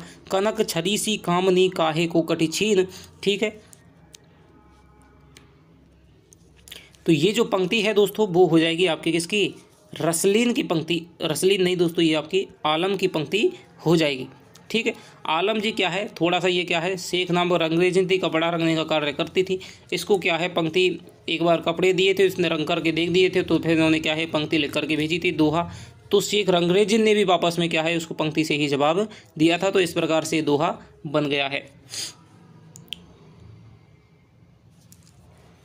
कि कटी से कि कनक छरी सी कामनी काहे को कटी छीन, ठीक है, कि तुम कनक छरी सी कामनी हो और काहे को तुम्हारी क्या है पतली, तुम्हारी कमर क्यों पतली है। तो शेख रंगरेजन कहती है कि जो मेरी जो कमर की जो इसलिए पतली है क्योंकि कमर की जो मेरा मांस है, ठीक है, मेरे जो मतलब जो मोटाई है वो क्या है, काट करके क्या है, कुचन मध्य धर दीन, मेरे क्या है, मेरे सीने पर यानी कि कुचों के मध्य में क्या है वो धर दी है, इसीलिए मेरी कमर क्या है, पतली है। आलम केली के रचयिता हो जाएंगे आपके आलम हो जाएंगे। आचार्य शुक्ल ने हिंदी का प्रथम नाटक किस रीतिकालीन कवि द्वारा रचित माना है? तो ये माना है आपके महाराज विश्वनाथ सिंह का आनंद रघुनंदन। इनमें से कौन सी रचना रसिक गोविंद की नहीं है? तो दोस्तों ये हो जाएगी आपके युगल रसमाधुरी हो जाएगी, रसिक गोविंदानंद घन हो जाएगी, कलयुग रासो हो जाएगी, लेकिन काव्य विलास नहीं है। यमुना लहरी के रचयिता कौन हो जाएंगे? तो यमुना लहरी जो रचना है वो है आपकी ग्वाल कवि की। आचार्य शुक्ल ने मतीराम और पद्माकर के समकक्ष इनमें से किस कवि को माना है? तो मतीराम और पद्माकर के समकक्ष इन्होंने माना है किसको? बेनी प्रवीण कवि को, क्योंकि मतीराम और पद्माकर की दोस्तों भाषा की क्या है, सहजता की शुक्ल ने क्या है, प्रशंसा की है, और बेनी प्रवीण की भाषा भी दोस्तों इनके समकक्षी दिखाई देती है। इनमें से कौन सा विकल्प गलत है? रसलीन का अंगदर्पण बिल्कुल सही है, तो उसकी सुधानिधि हो जाएगी। भिखारी दास का काव्य रत्नाकर, यही दोस्तों क्या है हो जाएगा, देव का कुशल विलास हो जाएगा। देव के किस ग्रंथ में रात दिन के भोग विलास की दिनचर्या है? तो यहाँ पर जो आपका अष्टयाम हो जाएगा उसमें क्या है, देव का क्या है, रात दिन के भोग विलास की चर्चा है। सुख सागर तरंग दोस्तों क्या है, नायिका भेद से संबंधित है, और नायिका भेद का विश्वकोश इसे डॉक्टर नगेंद्र ने कहा है। बावरी जो पे कलंक लगे जो निसंग हवे क्यों नहीं अंक लगा भाई, यह पंक्ति किस कवि की है? तो ये जो पंक्ति हो जाएगी वो हो जाएगी आपके कवि नेवाज की। ठीक है। आचार्य शुक्ल ने मम्मट के काव्य प्रकाश की छायानुवाद इनमें से कौन सा ग्रंथ माना है? तो इसका जो उत्तर हो जाएगा वो हो जाएगा आपके रस रहस्य को माना है, मम्मट का काव्य प्रकाश का, कुलपति मिश्र का। भूषण को कवि भूषण की उपाधि किसने दी थी? तो भूषण को दी थी दोस्तों किसने? रुद्र साहे सोलंकी ने इनको क्या है उपाधि दी थी। द्वय बनमाल हिये लागिए अरि द्वय तुलसी अधुरा रस पीजे, यह पंक्ति किस कवि की है? तो ये जो पंक्ति हो जाएगी वो हो जाएगी आपके मतीराम की हो जाएगी। रसिक मोहन का वर्ण विषय क्या है? रसिक मोहन का वर्ण विषय हो जाएगा आपके अलंकार निरूपण। रसिक मोहन के रचयिता का नाम बताइए। तो रसिक मोहन किसकी हो जाएगी? ये हो जाएगी आपके रघुनाथ बंदीजंद की हो जाएगी। तुलसी भूषण, अब देखिए एक और भूषण वाली रचना आ गई। तुलसी भूषण के रचनाकार कौन है? तो तुलसी भूषण है किसकी दोस्तों? ये हो जाएगी आपके रस रूप की हो जाएगी। तुलसीदास के ग्रंथों से उदाहरण छांटकर किस अलंकार ग्रंथ में दिए गए हैं? तो इसका जो उत्तर हो जाएगा वो हो जाएगा आपके तुलसी भूषण। रस दर्पण के रचयिता का नाम बताइए। तो रस दर्पण जो रचना है वो हो जाएगी आपके सेवा दास की हो जाएगी। रघुनाथ अलंकार किस कवि की रचना है? तो रघुनाथ अलंकार हो जाएगी आपके सेवा दास की हो जाएगी।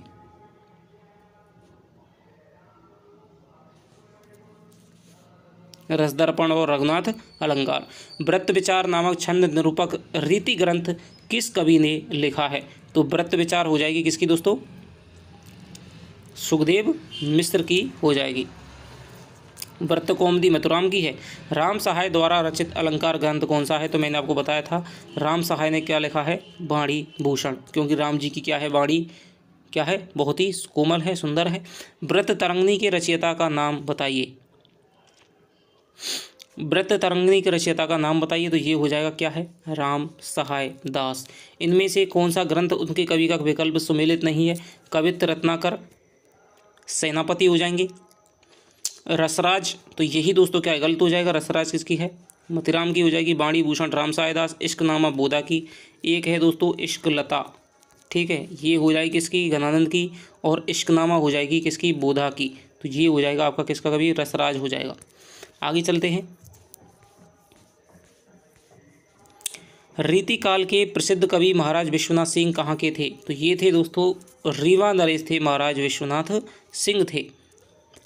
रीतिकाल में राम काव्य परंपरा में रामाश्वमेध नामक प्रबंध काव्य की रचना करने वाले कवि कौन हैं? तो रामाश्वमेध नामक प्रबंध काव्य की रचना की थी आपके मधुसूदन ने।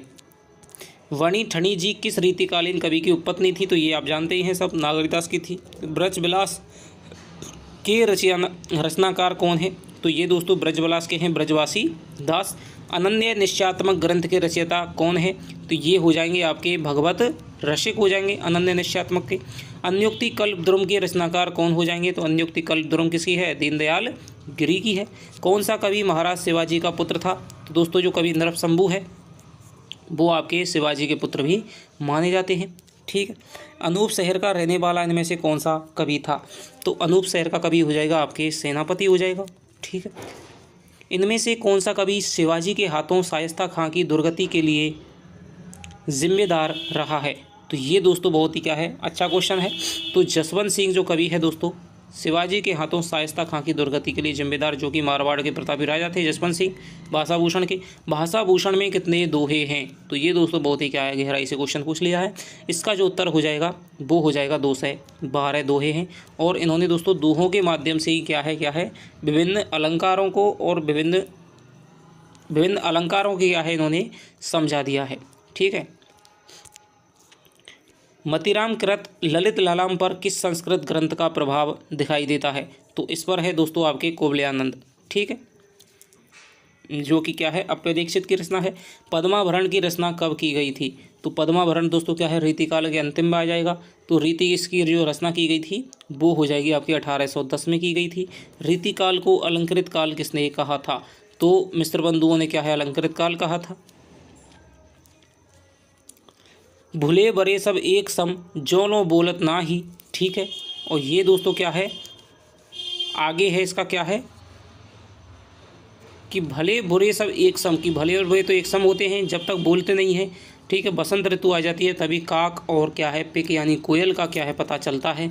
तो ये जो पंक्ति है वो हो जाएगी आपकी किसकी, कवि वृंद की हो जाएगी। आगे चलते हैं। 182 बिहारी रत्नाकर किस कवि की रचना है? तो ये आप जानते हैं बिहारी रत्नाकर, ध्यान देना, बिहारी रत्नाकर बिहारी की नहीं है। उन्होंने तो बिहारी सस्सई लिखी थी, लेकिन बिहारी रत्नाकर किसी है, जगन्नाथ दास रत्नाकर की टीका है इस पर। तो ये आपको बहुत ज़्यादा ध्यान देना है। रीतिकाल के किस कवि को संस्कृत के नागेश भट्ट से जोड़ा जाता है? तो ये जोड़ा जाता है आपके सेनापति को, क्योंकि सेनापति दोस्तों क्या है, प्रकृति चित्रण और श्लेष अलंकार के लिए प्रसिद्ध थे। महाभारत का दोहा चौपाई शैली में अनुवाद किस कवि ने किया है? तो ये किया है आपके सबल सिंह ने, महाभारत का दोहा चौपाई शैली में अनुवाद। पद्माकर के जगत विनोद में कुल कितने छंद हैं? तो ये हैं आपके 731 छंद हैं। काली पहाड़ी नामक ग्राम किस कवि को जागीर के रूप में दिया गया था? तो दोस्तों बिहारी को दिया गया था। यूरोप में बिहारी सस्सई के समकक्ष ये आपका ग्रियर्सन का कथन हो जाएगा। इनमें से कौन अलंकार ग्रंथ लिखने वाला आचार्य नहीं है? तो पद्माकर हैं दोस्तों, भूषण हैं, जसवंत सिंह हैं, लेकिन बिहारी नहीं है। भाषा पर जैसा अचूक अधिकार इनका था वैसा और किसी कवि का नहीं। घनन के विषय में यह किस आलोचक की है? रीतिकाल के दोस्तों लगभग आपके ज़्यादातर कथन 99% कथन आपके शुक्ल के ही मान के चलना आप। तो ये हो जाएंगे घनन के विषय में किस आलोचक की है पंक्ति? तो ये हो जाएगी किसकी, आचार्य शुक्ल की हो जाएगी। बेनी प्रवीण की भाषा को आचार्य शुक्ल ने किसके समकक्ष बताया है? तो बेनी प्रवीण हमने देखा था पहले, ठीक है, कि मतीराम के और किसके समकक्ष बताया? बेनी प्रवीण की भाषा को मतीराम के समकक्ष है वो बताया है, और पद्माकर के समकक्ष भी बताया है। इनमें से सर्वांग निरूपक कवि कौन से हैं? तो सर्वांग निरूपक कवि दोस्तों क्या हो जाएंगे, भिखारी दास हो जाएंगे, क्योंकि जो भूषण है वो अलंकार निरूपक ही हैं। ठीक है। तो भिखारी दास सर्वांग निरूपक हैं। रीतिकाल बिहारी सस्सई की अमर चंद्रिका की टीका है वो किसने लिखी? तो बिहारी सस्सई की दोस्तों अमर चंद्रिका नाम की जो टीका है वो आपके लिखते हैं कौन? सुरती मिश्र लिखते हैं। मेरे कर मेहंदी लगी है नंदलाल प्यारे, लट उर्जी है नक बेसर संभार दे। यह पंक्ति, मेरे कर मेहंदी लगी है नंदलाल प्यारे, लट उर्जी है नक बेसर संभार दे, कवित्त छंद हो जाएगा। तो ये जो पंक्ति है वो आपकी है कालिदास त्रिवेदी की आपकी हो जाएगी। आगे चलते हैं। रस रहस्य के रचयिता इनमें से कौन हो जाएंगे? तो कुलपति मिश्र हो जाएंगे। तमकते लाल मुख सेवा को निरख भयो, स्वाहे मुख नौपंग से हाय मुख पियरे। यह पंक्ति किस कवि की है? तो दोस्तों यहाँ पर क्या है आ गया, आप समझ गए होंगे, ये पंक्ति किसकी हो जाएगी? भूषण की हो जाएगी। शिवाजी और छत्रसाल की वीरता के वर्णनों को कोई कवियों की झूठी खुशामद नहीं कह सकता। यह कथन आचार्य शुक्ल ने किस कवि के लिए कहा है? तो ये जो कथन है दोस्तों वो किसने कहा है? ये कथन कहा है आपके भूषण, पद्माकर, सेनापति केशव, तो ये भूषण के लिए क्या है इन्होंने आचार्य शुक्ल ने। आचार्य शुक्ल ने भूषण का जन्म काल क्या माना है, तो आचार्य शुक्ल ने जो भूषण का जन्म काल माना है दोस्तों वो माना जाएगा आपका 1613। ठीक है। आंखन ते गिरे आंसू के बूंद सुहास गयो उड़ी हंस की नाई, यह पंक्ति इनमें से किस कवि की है, तो ये सवैया की पंक्ति है। तो ये जो पंक्ति हो जाएगी, आंखिन ते गिरे आंसू के बूंद सुहास गयो उड़ी हंस की नाई, तो ये जो पंक्ति हो जाएगी वो हो जाएगी आपके मतीराम की। नैन पचासा ग्रंथ के रचयिता कौन हो जाएंगे, तो नैन पचासा जो ग्रंथ है वो आपका क्या है, मंडन का ग्रंथ हो जाएगा। इनके दोहे क्या रस के छींटे हैं, यह कथन बिहारी के संबंध में किस आलोचक का है, तो ये हो जाएगा आचार्य शुक्ल का। लाल चंद्र का नामक बिहारी ससई की टीका किसके रचयिता हैं, तो इसके जो कवि हैं वो आपको मैंने बताया था कि लल्लू लाल ने लिखी है। बसवा गोविंदपुर नामक गांव में कौन पैदा हुआ था, तो बिहारी पैदा हुए थे।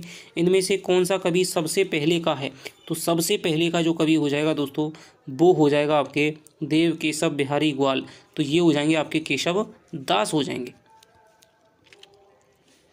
उसके बाद में बिहारी कवि हो जाएंगे। मरे बैल गरियार मरे व अड़ियल टट्टू, यह पंक्ति किस कवि की है, तो दोस्तों ये आपके कुंडलिया की जो है पंक्ति है, और ये आप देख सकते हैं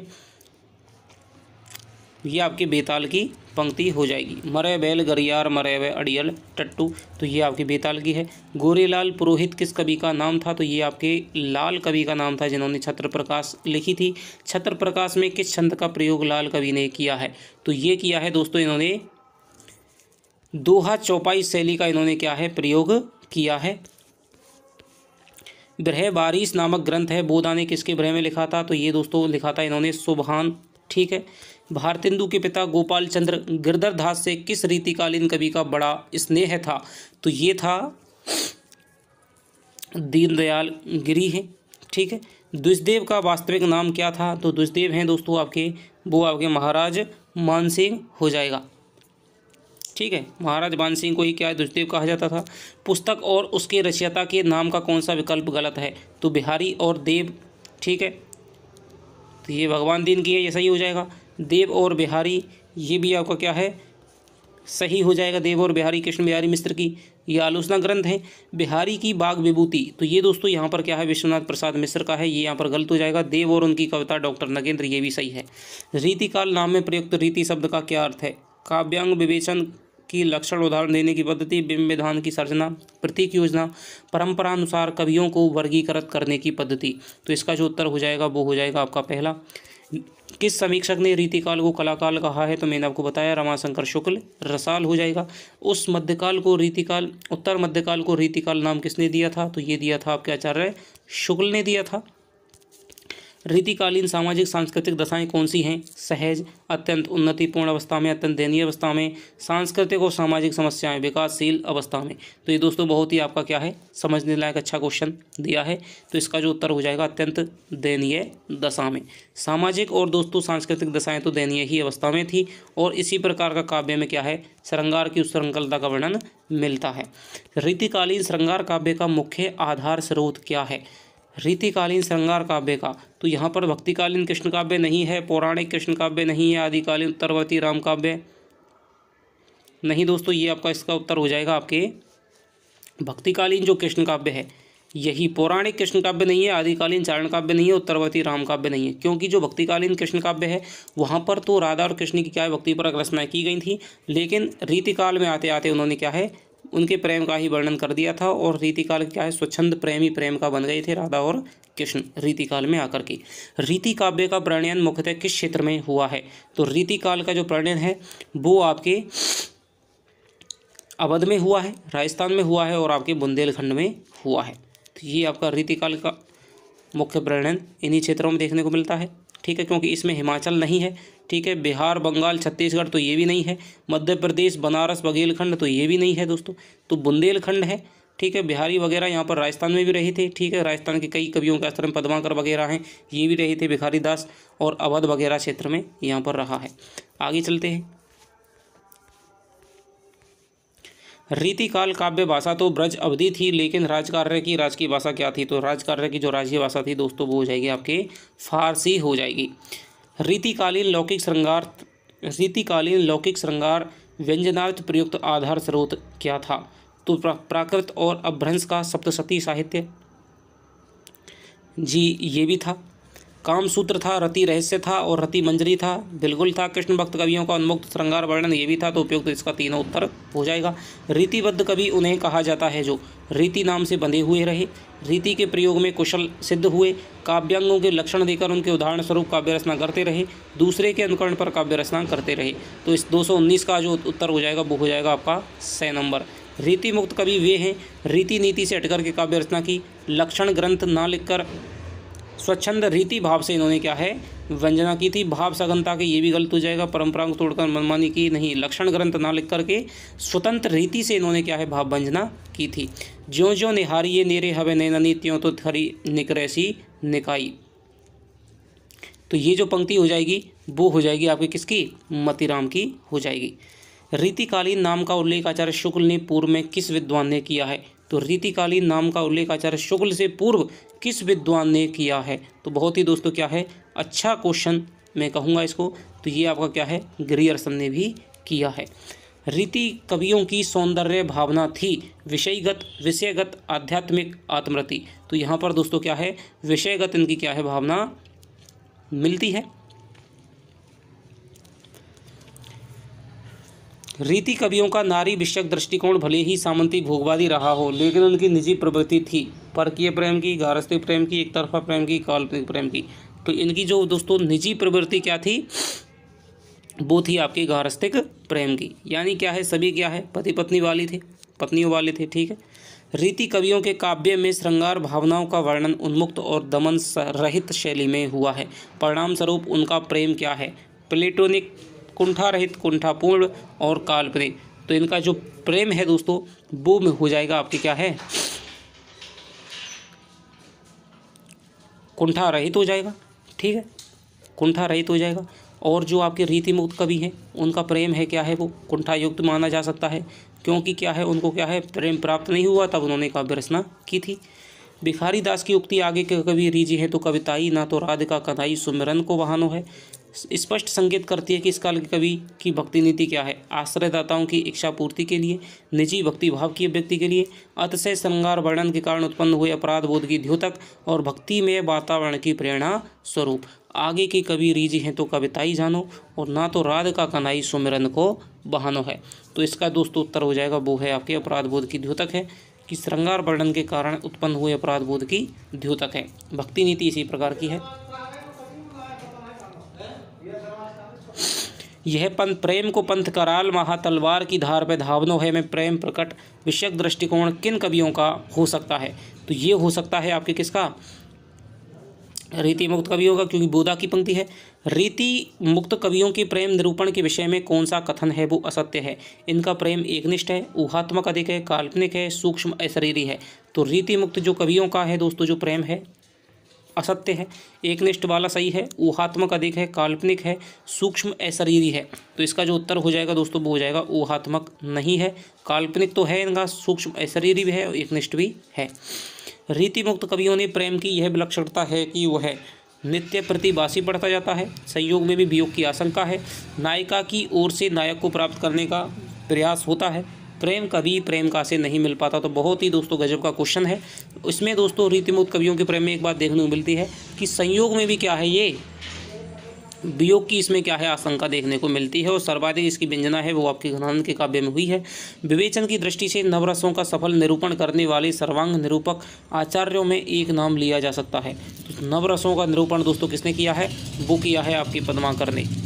पद्माकर प्रणीत कौन सा ग्रंथ काव्य रसकों में बहुत समय तक चर्चित रहा था? तो ये रहा था आपके जगत विनोद रहा था। रीति कवि रघुनाथ बंदीजन किसके दरबारी कवि थे? तो ये थे आपके किसके महाराज बरवंड सिंह के थे।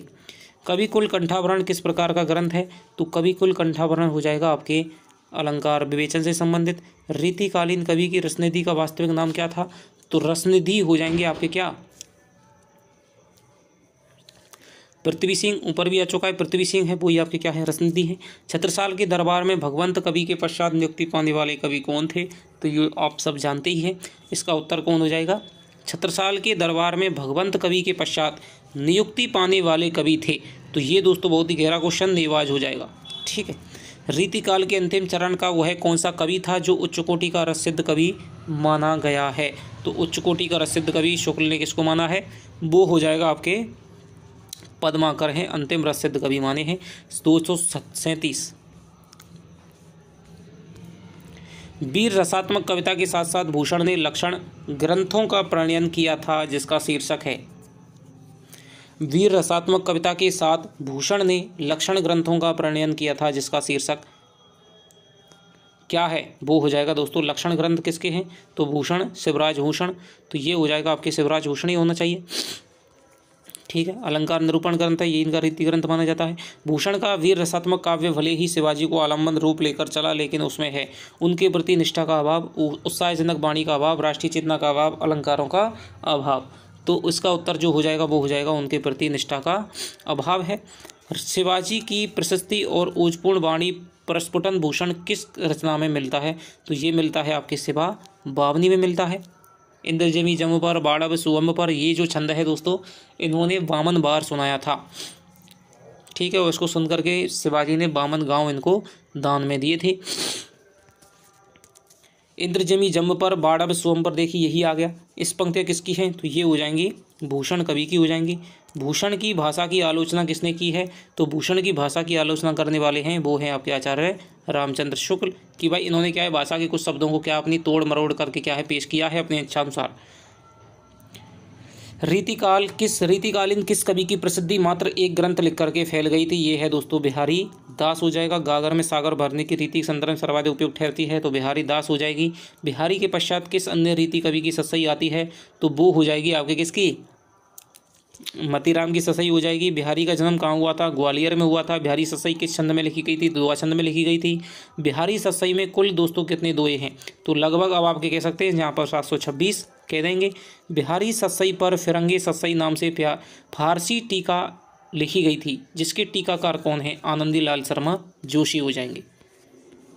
बिहारी को ससई लिखने की प्रेरणा किसने दी थी? स्वयं प्रेरणा से गुरु ने, राजा जयसिंह ने, लोक जीवन में व्याप्त कष्टों ने। तो इसकी जो प्रेरणा दी थी दोस्तों वो हो जाएगी राजा जयसिंह ने दी थी। और बिहारी ससई एक है ये लक्षण ग्रंथ, लक्ष्य ग्रंथ, उदाहरण ग्रंथ, टीका ग्रंथ। तो दोस्तों ये माना जाएगा आपका क्या माना जाएगा? लक्ष्य ग्रंथ माना जाएगा, क्योंकि लक्षण ग्रंथों की इन्होंने वास्तव में रचना नहीं की थी, लेकिन इनके ग्रंथ में बिहारी ससई में लक्षण ग्रंथों की बहुत सी बातें रस संबंधी, नायक नायिका भेद संबंधी, अलंकार संबंधी मिल जाती हैं देखने को।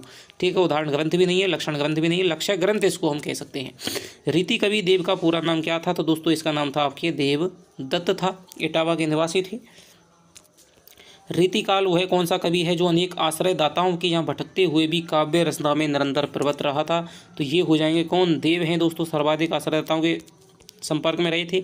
देव रचित भाव विलास संबंधित है अलंकार निरूपण से, मनोविज्ञान से, नीति से, रसभेद, नायक नायिका भेद और अलंकार निरूपण से। तो इसका जो उत्तर हो जाएगा दोस्तों द हो जाएगा। देव किस वर्ग के कवि थे? देव हो जाएंगे दोस्तों आपके रीतिबद्ध कवि थे। देव का जन्म किस प्रांत में हुआ था? तो आपके उत्तर प्रदेश के इटावा में हुआ था।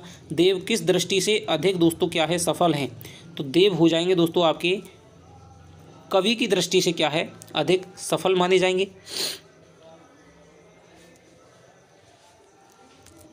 ठीक है, कवि और आचार्य में दोस्तों इन्होंने क्या है बराबर का ही कहना इन्होंने काम किया है, लेकिन इनकी कविता बहुत अधिक सहज है। सर्वप्रथम देव ने किस राजा का आश्रय ग्रहण किया था? तो ये किया था इन्होंने किसका? आजम शाह का किया था। और इन्होंने क्या है आजम शाह का किया था। मतीराम किस रूप में अधिक लोकप्रिय हुए हैं? आचार्य, टीकाकार, आलोचक और कवि। तो मतीराम है दोस्तों वो भी क्या है यहाँ पर आपके कवि के रूप में प्रसिद्ध हुए हैं। उनकी भाषा की सहज सरल व्यंजना उनको इस रूप में प्रतिस्थापित करती है। और मतीराम द्वारा प्रणीत सतसई का आधार ग्रंथ क्या है? तो सतसई का आधार ग्रंथ हो जाएगा वो हो जाएगा आपके बिहारी सतसई को इन्होंने क्या है देख करके 1595 में इनका जन्म है। मतीराम का 1604 में हो जाएगा। ठीक है, तो इन्होंने क्या है इसको देख कर ही क्या है बिहारी सतसई की देख करके मतीराम सतसई की रचना की थी। बूंदी के महाराज भाव सिंह के आश्रय में रहने वाला वह कवि कौन सा है जिसने सतसई की रचना की थी? तो बहुत ही दोस्तों अच्छा है, भाव सिंह के आश्रय में रहने वाला वह कवि कौन सा है जिसने सतसई की रचना की थी? तो वो आपका क्या है? मतीराम ही हो जाएगा। रीतिकालीन कवियों में किस कवि की प्रेम की पीर की सर्वाधिक मार्मिक और वैविध्यपूर्ण है? तो प्रेम की पीर का कवि दोस्तों किसे कहा जाता है? घनानंद को। घनानंद किसके राज्याश्रित कवि थे? मोहम्मद शाह रंगीले के कवि थे।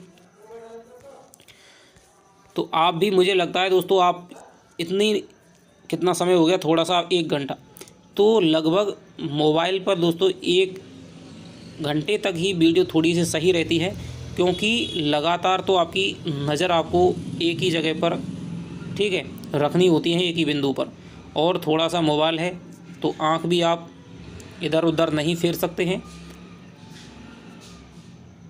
तो इसीलिए दोस्तों थोड़ी सी समस्या हो जाती है। लेकिन क्लास में 4 घंटा 5 घंटा भी क्या है, आपका आँख वगैरह है आपकी, तो वो चलायमान रहती है इधर उधर, तो वहाँ पर दिक्कत नहीं होती है।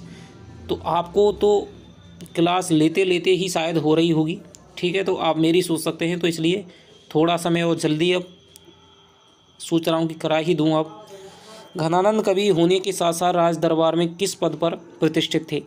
तो दोस्तों ये थे आपके मीर मुंशी के पद पर प्रतिष्ठित थे। इनमें से घनानंद विरचित कौन सा है? प्रबोध पचासा, इश्कनामा भरे वारिस, सुजान सागर बिरह लीला, ललित ललाम रसराज। तो दोस्तों घनानंद विरचित है सुजान सागर और आपके बिरह लीला हो जाएगी, ठीक है।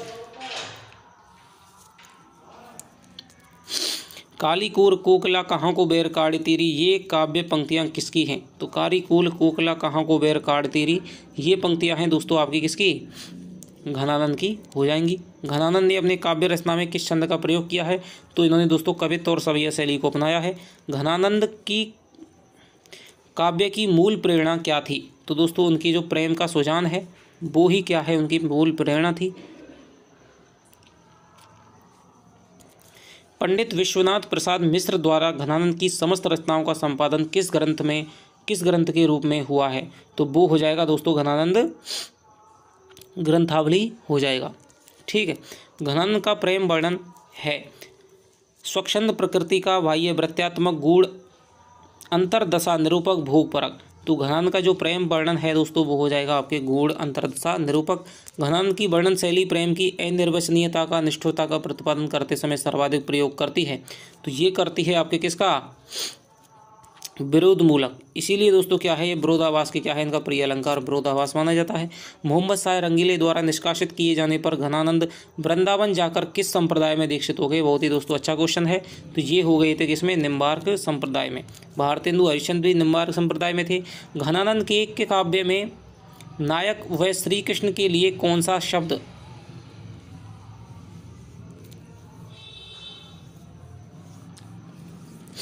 घनानंद के काव्य में वो पुष्टि मार्ग में थे। भारतेंदु हरिश्चंद्र पुष्टि मार्ग में थे। बिहारी यहाँ पर हो जाएगा किसमें? निम्बार्क संप्रदाय में। घनानंद के काव्य में नायक व श्री कृष्ण के लिए कौन सा शब्द बार बार प्रयुक्त हुआ है? तो यहाँ पर दोस्तों क्या है? घनश्याम सजान सांवरे नायक और श्री कृष्ण के लिए। तो नायक और श्री कृष्ण के लिए दोस्तों प्रयुक्त हुआ है, यहाँ पर आपका वो हो जाएगा सुजान शब्द है वो प्रयुक्त हुआ है, ठीक है। सु का अर्थ है सुजान भी हो जाएगा, प्रेम का भी हो जाएगी, सु प्लस ज्ञान भी हो जाएगा, सुजान माने श्री कृष्ण भी हो जाएगा, ठीक है, अच्छी तरह से जानने वाला भी हो जाएगा। तो घनानंद के समूचे कवित्व में प्रेम की निष्ठुरता और परस्पर स्नेह संबंध को व्यक्ति देने वाला बिंब कौन सा है? तो ये हो जाएगा दोस्तों आपके स्वाति, बादल और चातक। स्वाति नक्षत्र और पपीहे, बिजली, बादल, मोर, मोरनी। तो इन्होंने जो सर्वाधिक दोस्तों बिंब का प्रयोग किया है वो किया है बादल और चातक का।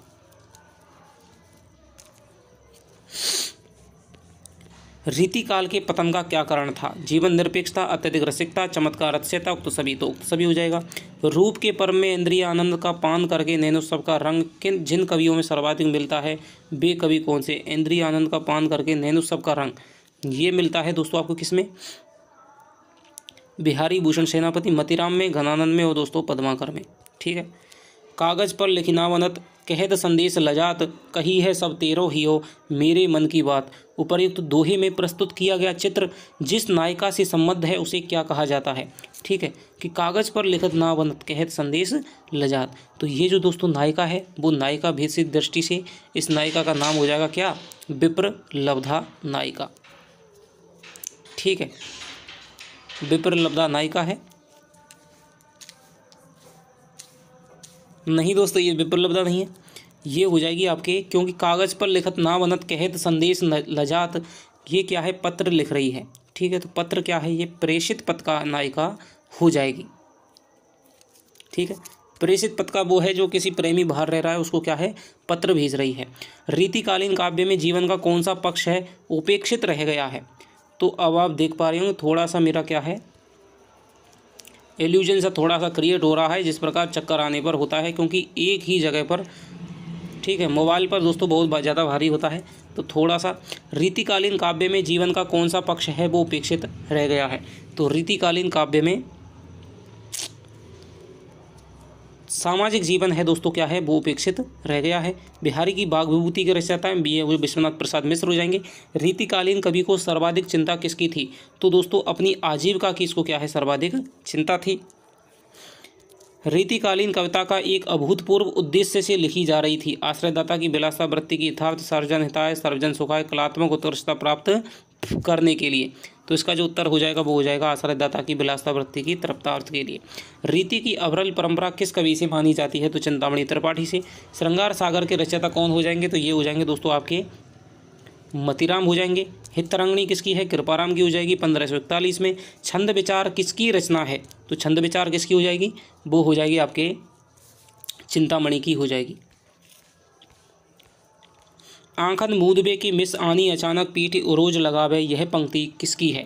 तो ये जो पंक्ति हो जाएगी वो हो जाएगी आपके मतीराम की हो जाएगी। विनय शतक किसकी रचना है? तो विनय शतक हो जाएगी आपके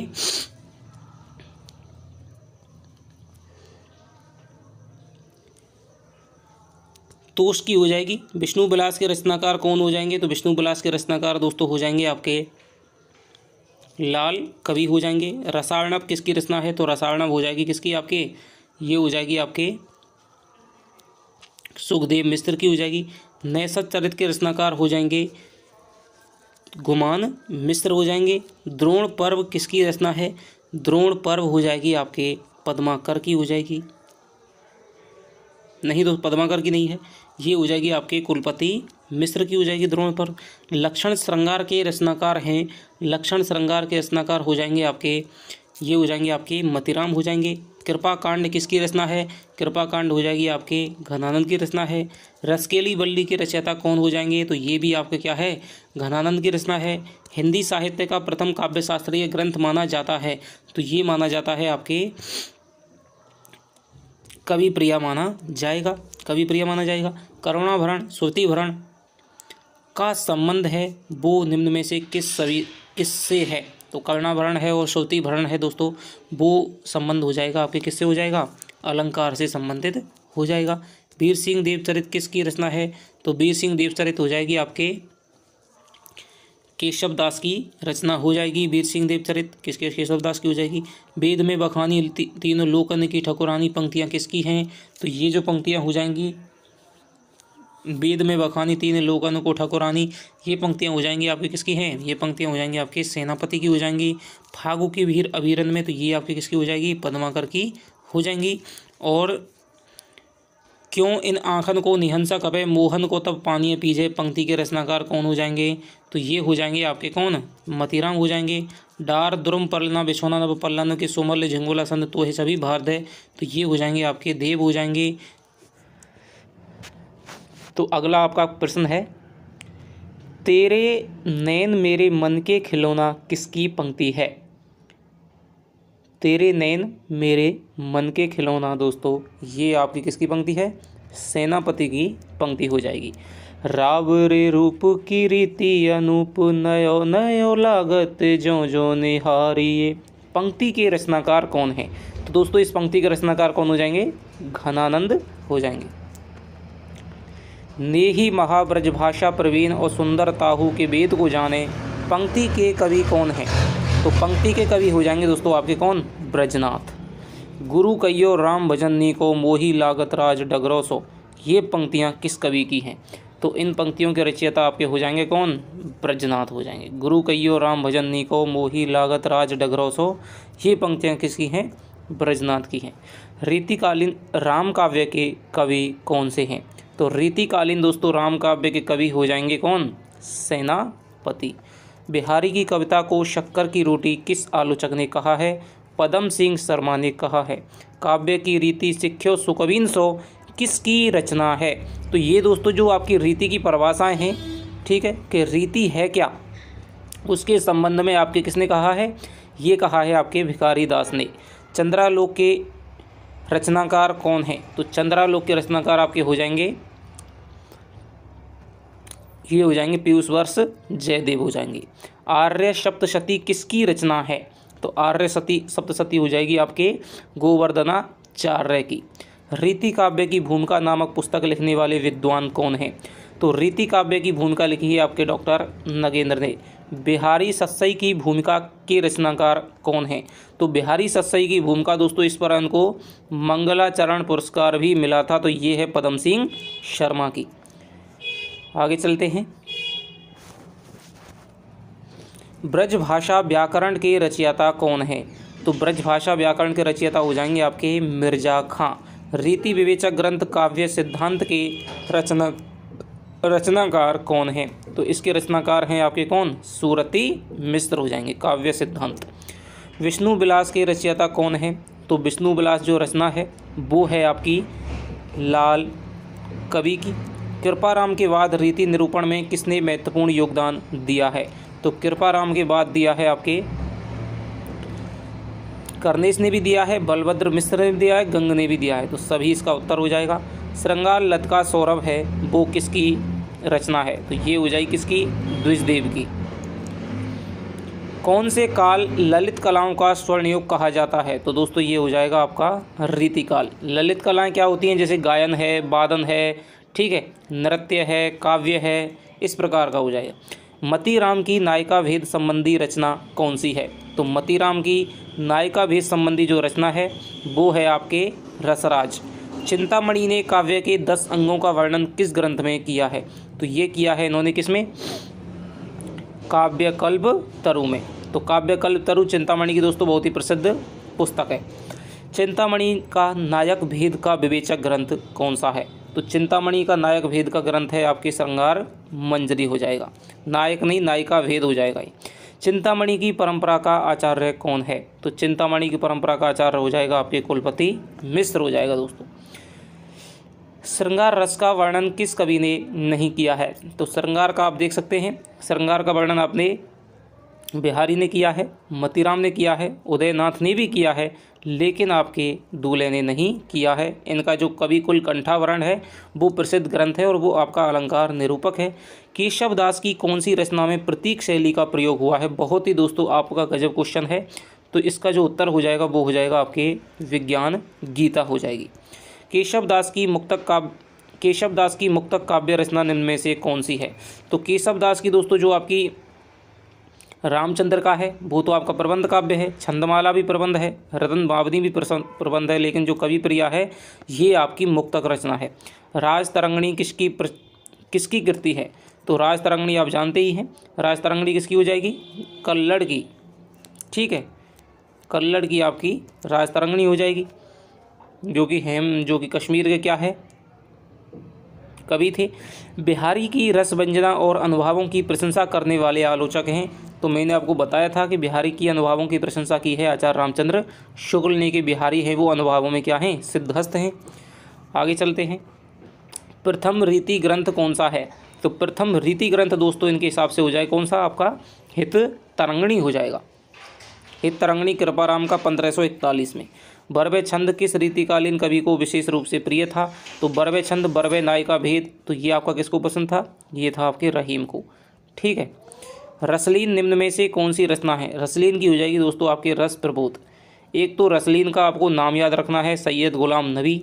एक आपको कि रत्नार वाला वो जो दोहा है, जियत मरत जुग जुगी परत जही चितवत नार, ठीक है, अमिये हलाहल मद भरे श्वेत श्याम रत्नार, तो वो वाला याद रखना। और एक आपका इनको रस प्रबोध रसलीन की रचना हो जाएगी। देव की निम्न में से एक रचना कौन सी नहीं है? तो रसविलास देव की हो जाएगी, सुजान विनोद हो जाएगी, भवानी विलास हो जाएगी, लेकिन दोस्तों श्रृंगार निर्णय नहीं है, क्योंकि श्रृंगार निर्णय किसकी है? भिखारी दास की है। अंग दर्पण कृति है। तो अंग दर्पण और जो रस प्रबोध हैं दोस्तों, ये आपकी हो जाएंगी किसकी, रसलीन की। तो अंग दर्पण भी आपको याद रखनी है, अंग दर्पण और रस प्रबोध। रीति मुक्त काव्य धारा के उपवेद में नहीं आता है। तो रीति मुक्त काव्य धारा के उपवेद में नहीं आता है श्रृंगार, रीति मुक्त काव्य धारा के उपभेद में नहीं आता है। तो अब तक हमने देखा कि रीतिबद्ध है, रीति सिद्ध है, रीति मुक्त है, लेकिन रीति मुक्त के भी दोस्तों क्या है, उपभेद किए जाते हैं। तो वहाँ पर क्या है, श्रृंगार आएगा, वीर आएगा, नीति आएगा, लेकिन आलंकारिकता नहीं आएगी, क्योंकि ये किसकी है, रीतिबद्ध की है, ये बद्ध की है। रीतिकाल का प्रमुख प्रतिनिधि कवि कौन है? तो रीतिकाल का प्रमुख प्रतिनिधि कवि कौन सा हो जाएगा, ये हो जाएगा आपके केशवदास, चिंतामणि त्रिपाठी, घनानंद बिहारी। तो रीतिकाल का प्रमुख प्रतिनिधि कवि हो जाएगा कौन, बिहारी को माना जाता है। ध्यान रखना दोस्तों, केशवदास नहीं है, चिंतामणि नहीं है, रीतिकाल का पूछ रहा है, रीतिबद्ध का। और आप वैसे भी देख सकते हैं कि केशव को माने या चिंतामणि त्रिपाठी को, दोनों ही रीतिबद्ध हैं। तो इसलिए रीतिकाल का प्रतिनिधि कवि है वो स्वयं दोस्तों आलोचकों ने माना है बिहारी को। सेनापति की भक्ति संबंधी रचना कौन सी है? तो सेनापति की जो भक्ति संबंधी रचना है वो हो जाएगी आपके कवित रत्नाकर, जिसमें कि आपकी राम की कथा है। आचार्य शुक्ल ने किसको लाक्षणिक मूर्तिमत्ता का कवि कहा है? घनानंद को कहा है। कोकसार किसकी रचना है? तो कोकसार है दोस्तों वो आपके घनानंद की रचना है। इश्कनामा किसकी रचना है? तो इश्कनामा है आपके, इश्क लता है वो तो घनानंद की है, इश्कनामा हो जाएगी आपके बोधा की। श्रृंगार, नीति और वैराग्य संबंधी शतकों के रचनाकार कौन है? तो श्रृंगार शतक, नीति शतक और वैराग्य शतक, तो ये हो जाएंगे कौन, भर्तृहरि।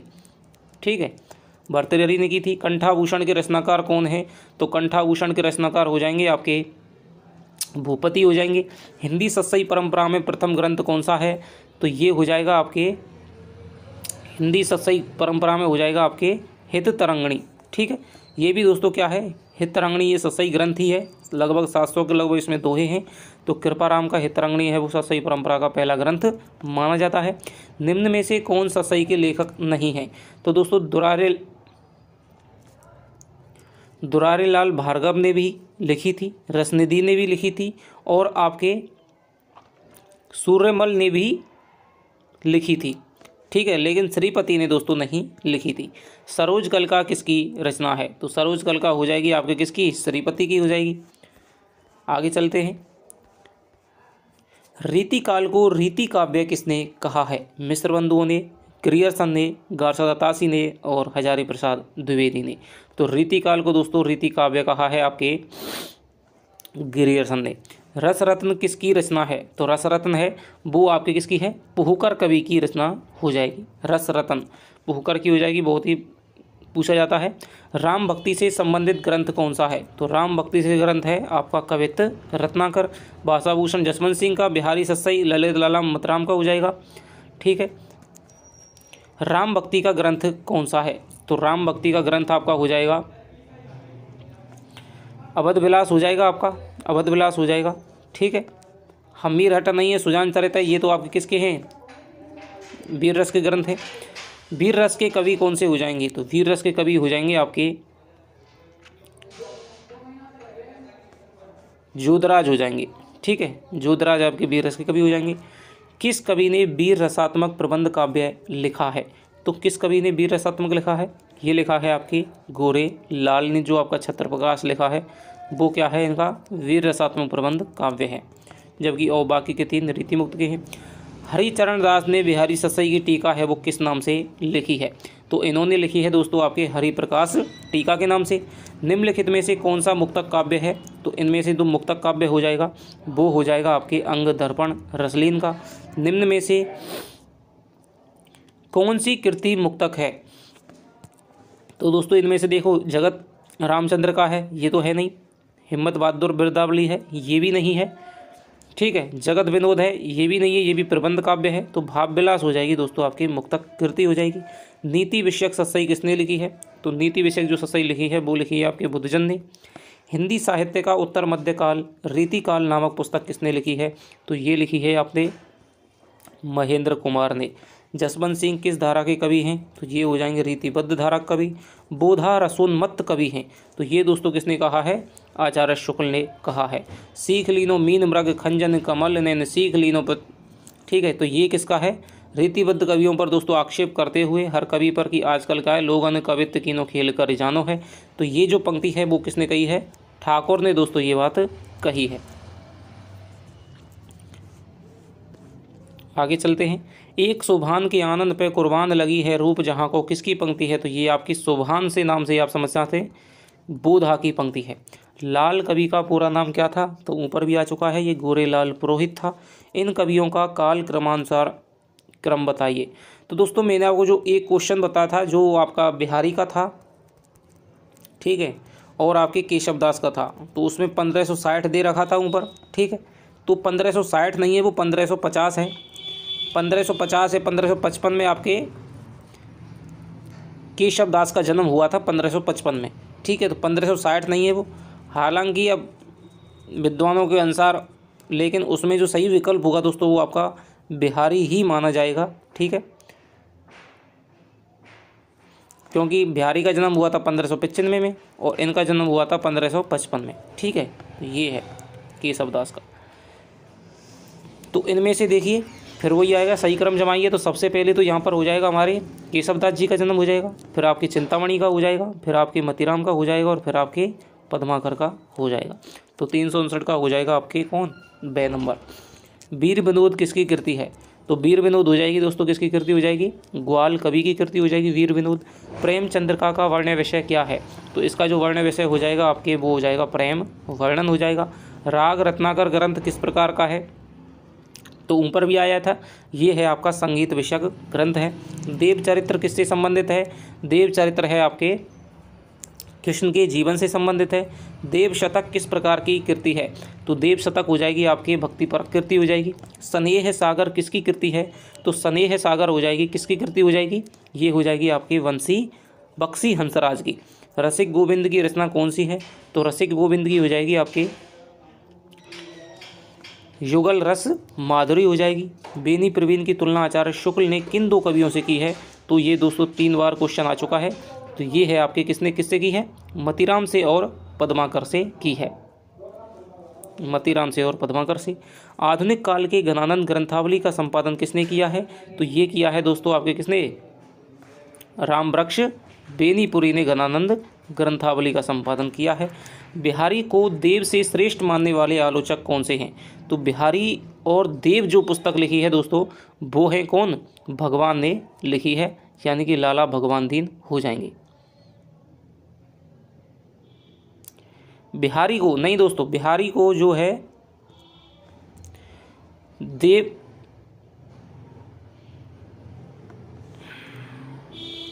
बिहारी को देव से श्रेष्ठ मानने वाले आलोचक कौन से हैं? तो बिहारी को जो बिहारी और जो देव है, ठीक है, सबसे पहले तो क्या है, मिश्र बंधुओं ने विवाद कर दिया था अपने क्या है हिंदी नवरत्न नामक रचना में 1910 में, ठीक है। उसके बाद में क्या है कृष्ण बिहारी मिश्र ने क्या है वो पदम सिंह शर्मा ने क्या है टीका लिखी थी बिहारी सत्सई की, ठीक है। उसमें आपको बिहारी को देव से बड़ा सिद्ध करने का प्रयास किया गया था। उसके बाद में जो आपके कृष्ण बिहारी मिश्र हैं, ठीक है, उन्होंने क्या है देव और बिहारी नामक टीका लिखी थी और उसमें उन्होंने क्या है देव को सिद्ध करने का प्रयास किया था बड़ा।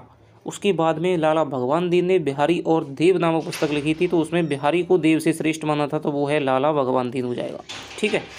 रीतिकाल में सबसे ज़्यादा आश्रयदाताओं के आश्रय में रहकर रचना करने वाले कौन से हैं? तो ये हो जाएंगे आपके देव नामक कवि हो जाएंगे। रीति निरूपक ग्रंथ लिखने वाला निम्बार्क संप्रदाय का रीतिकालीन कवि कौन सा है? तो कौन सा है? ये हो जाएगा आपके रसिक गोविंद हो जाएगा। जुगल बिलास ग्रंथ के रचयिता कौन है? तो जुगल बिलास के रचयिता हो जाएंगे आपके राम सिंह। देव की प्रथम रचना कौन सी है? तो देव की दोस्तों आपकी प्रथम रचना हो जाएगी कौन सी? ये हो जाएगी भाव विलास हो जाएगी, भाव विलास हो जाएगी। दारा की ना दौर यह है रार नहीं खजुबे की बांध भी नहीं है कौन मीर सह केंधो मीर सह वाल की। ये पंक्ति किसकी है? ये पंक्ति हो जाएगी भूषण की। वियोग श्रृंगार का प्रधान मुक्तक कवि आचार्य शुक्ल ने किसको कहा है? तो वियोग श्रृंगार का प्रधान मुक्तक कवि आचार्य शुक्ल ने कहा है किसको? घनानंद को कहा है। वाणी भूषण का वर्ण विषय क्या है? तो वाणी भूषण का जो वर्ण विषय हो जाएगा वो हो जाएगा आपके अलंकार हो जाएगा, ठीक है। व्रत तरंगिणी ग्रंथ के कवि कौन से हैं? तो व्रत तरंगिणी है किसकी हो जाएगी? वो हो जाएगी आपके जसवंत सिंह की हो जाएगी। आगे चलते हैं। रामचंद्र का कितने सर्गों या प्रकाशों का ग्रंथ है? तो ये हो जाएगा कितने सर्गों में है? लगभग आपके क्या है 70 हो जाए। रामचंद्र का तो दोस्तों नहीं, वो तो पृथ्वीराज रासो है। तो 39 जो आपके क्या हैं सर्ग हैं, इनमें क्या है ये विभक्त है। ठीक है, रामचंद्र का तो मैंने आपको बताया था विभिन्न जो आपके मुख्य आपके 7-8 महाकाव्य हैं, किसने लिखा है, कब लिखा है और आपका कितने सर्गों में, समय में, खंडों में, आपके स्कंदों में विभक्त है।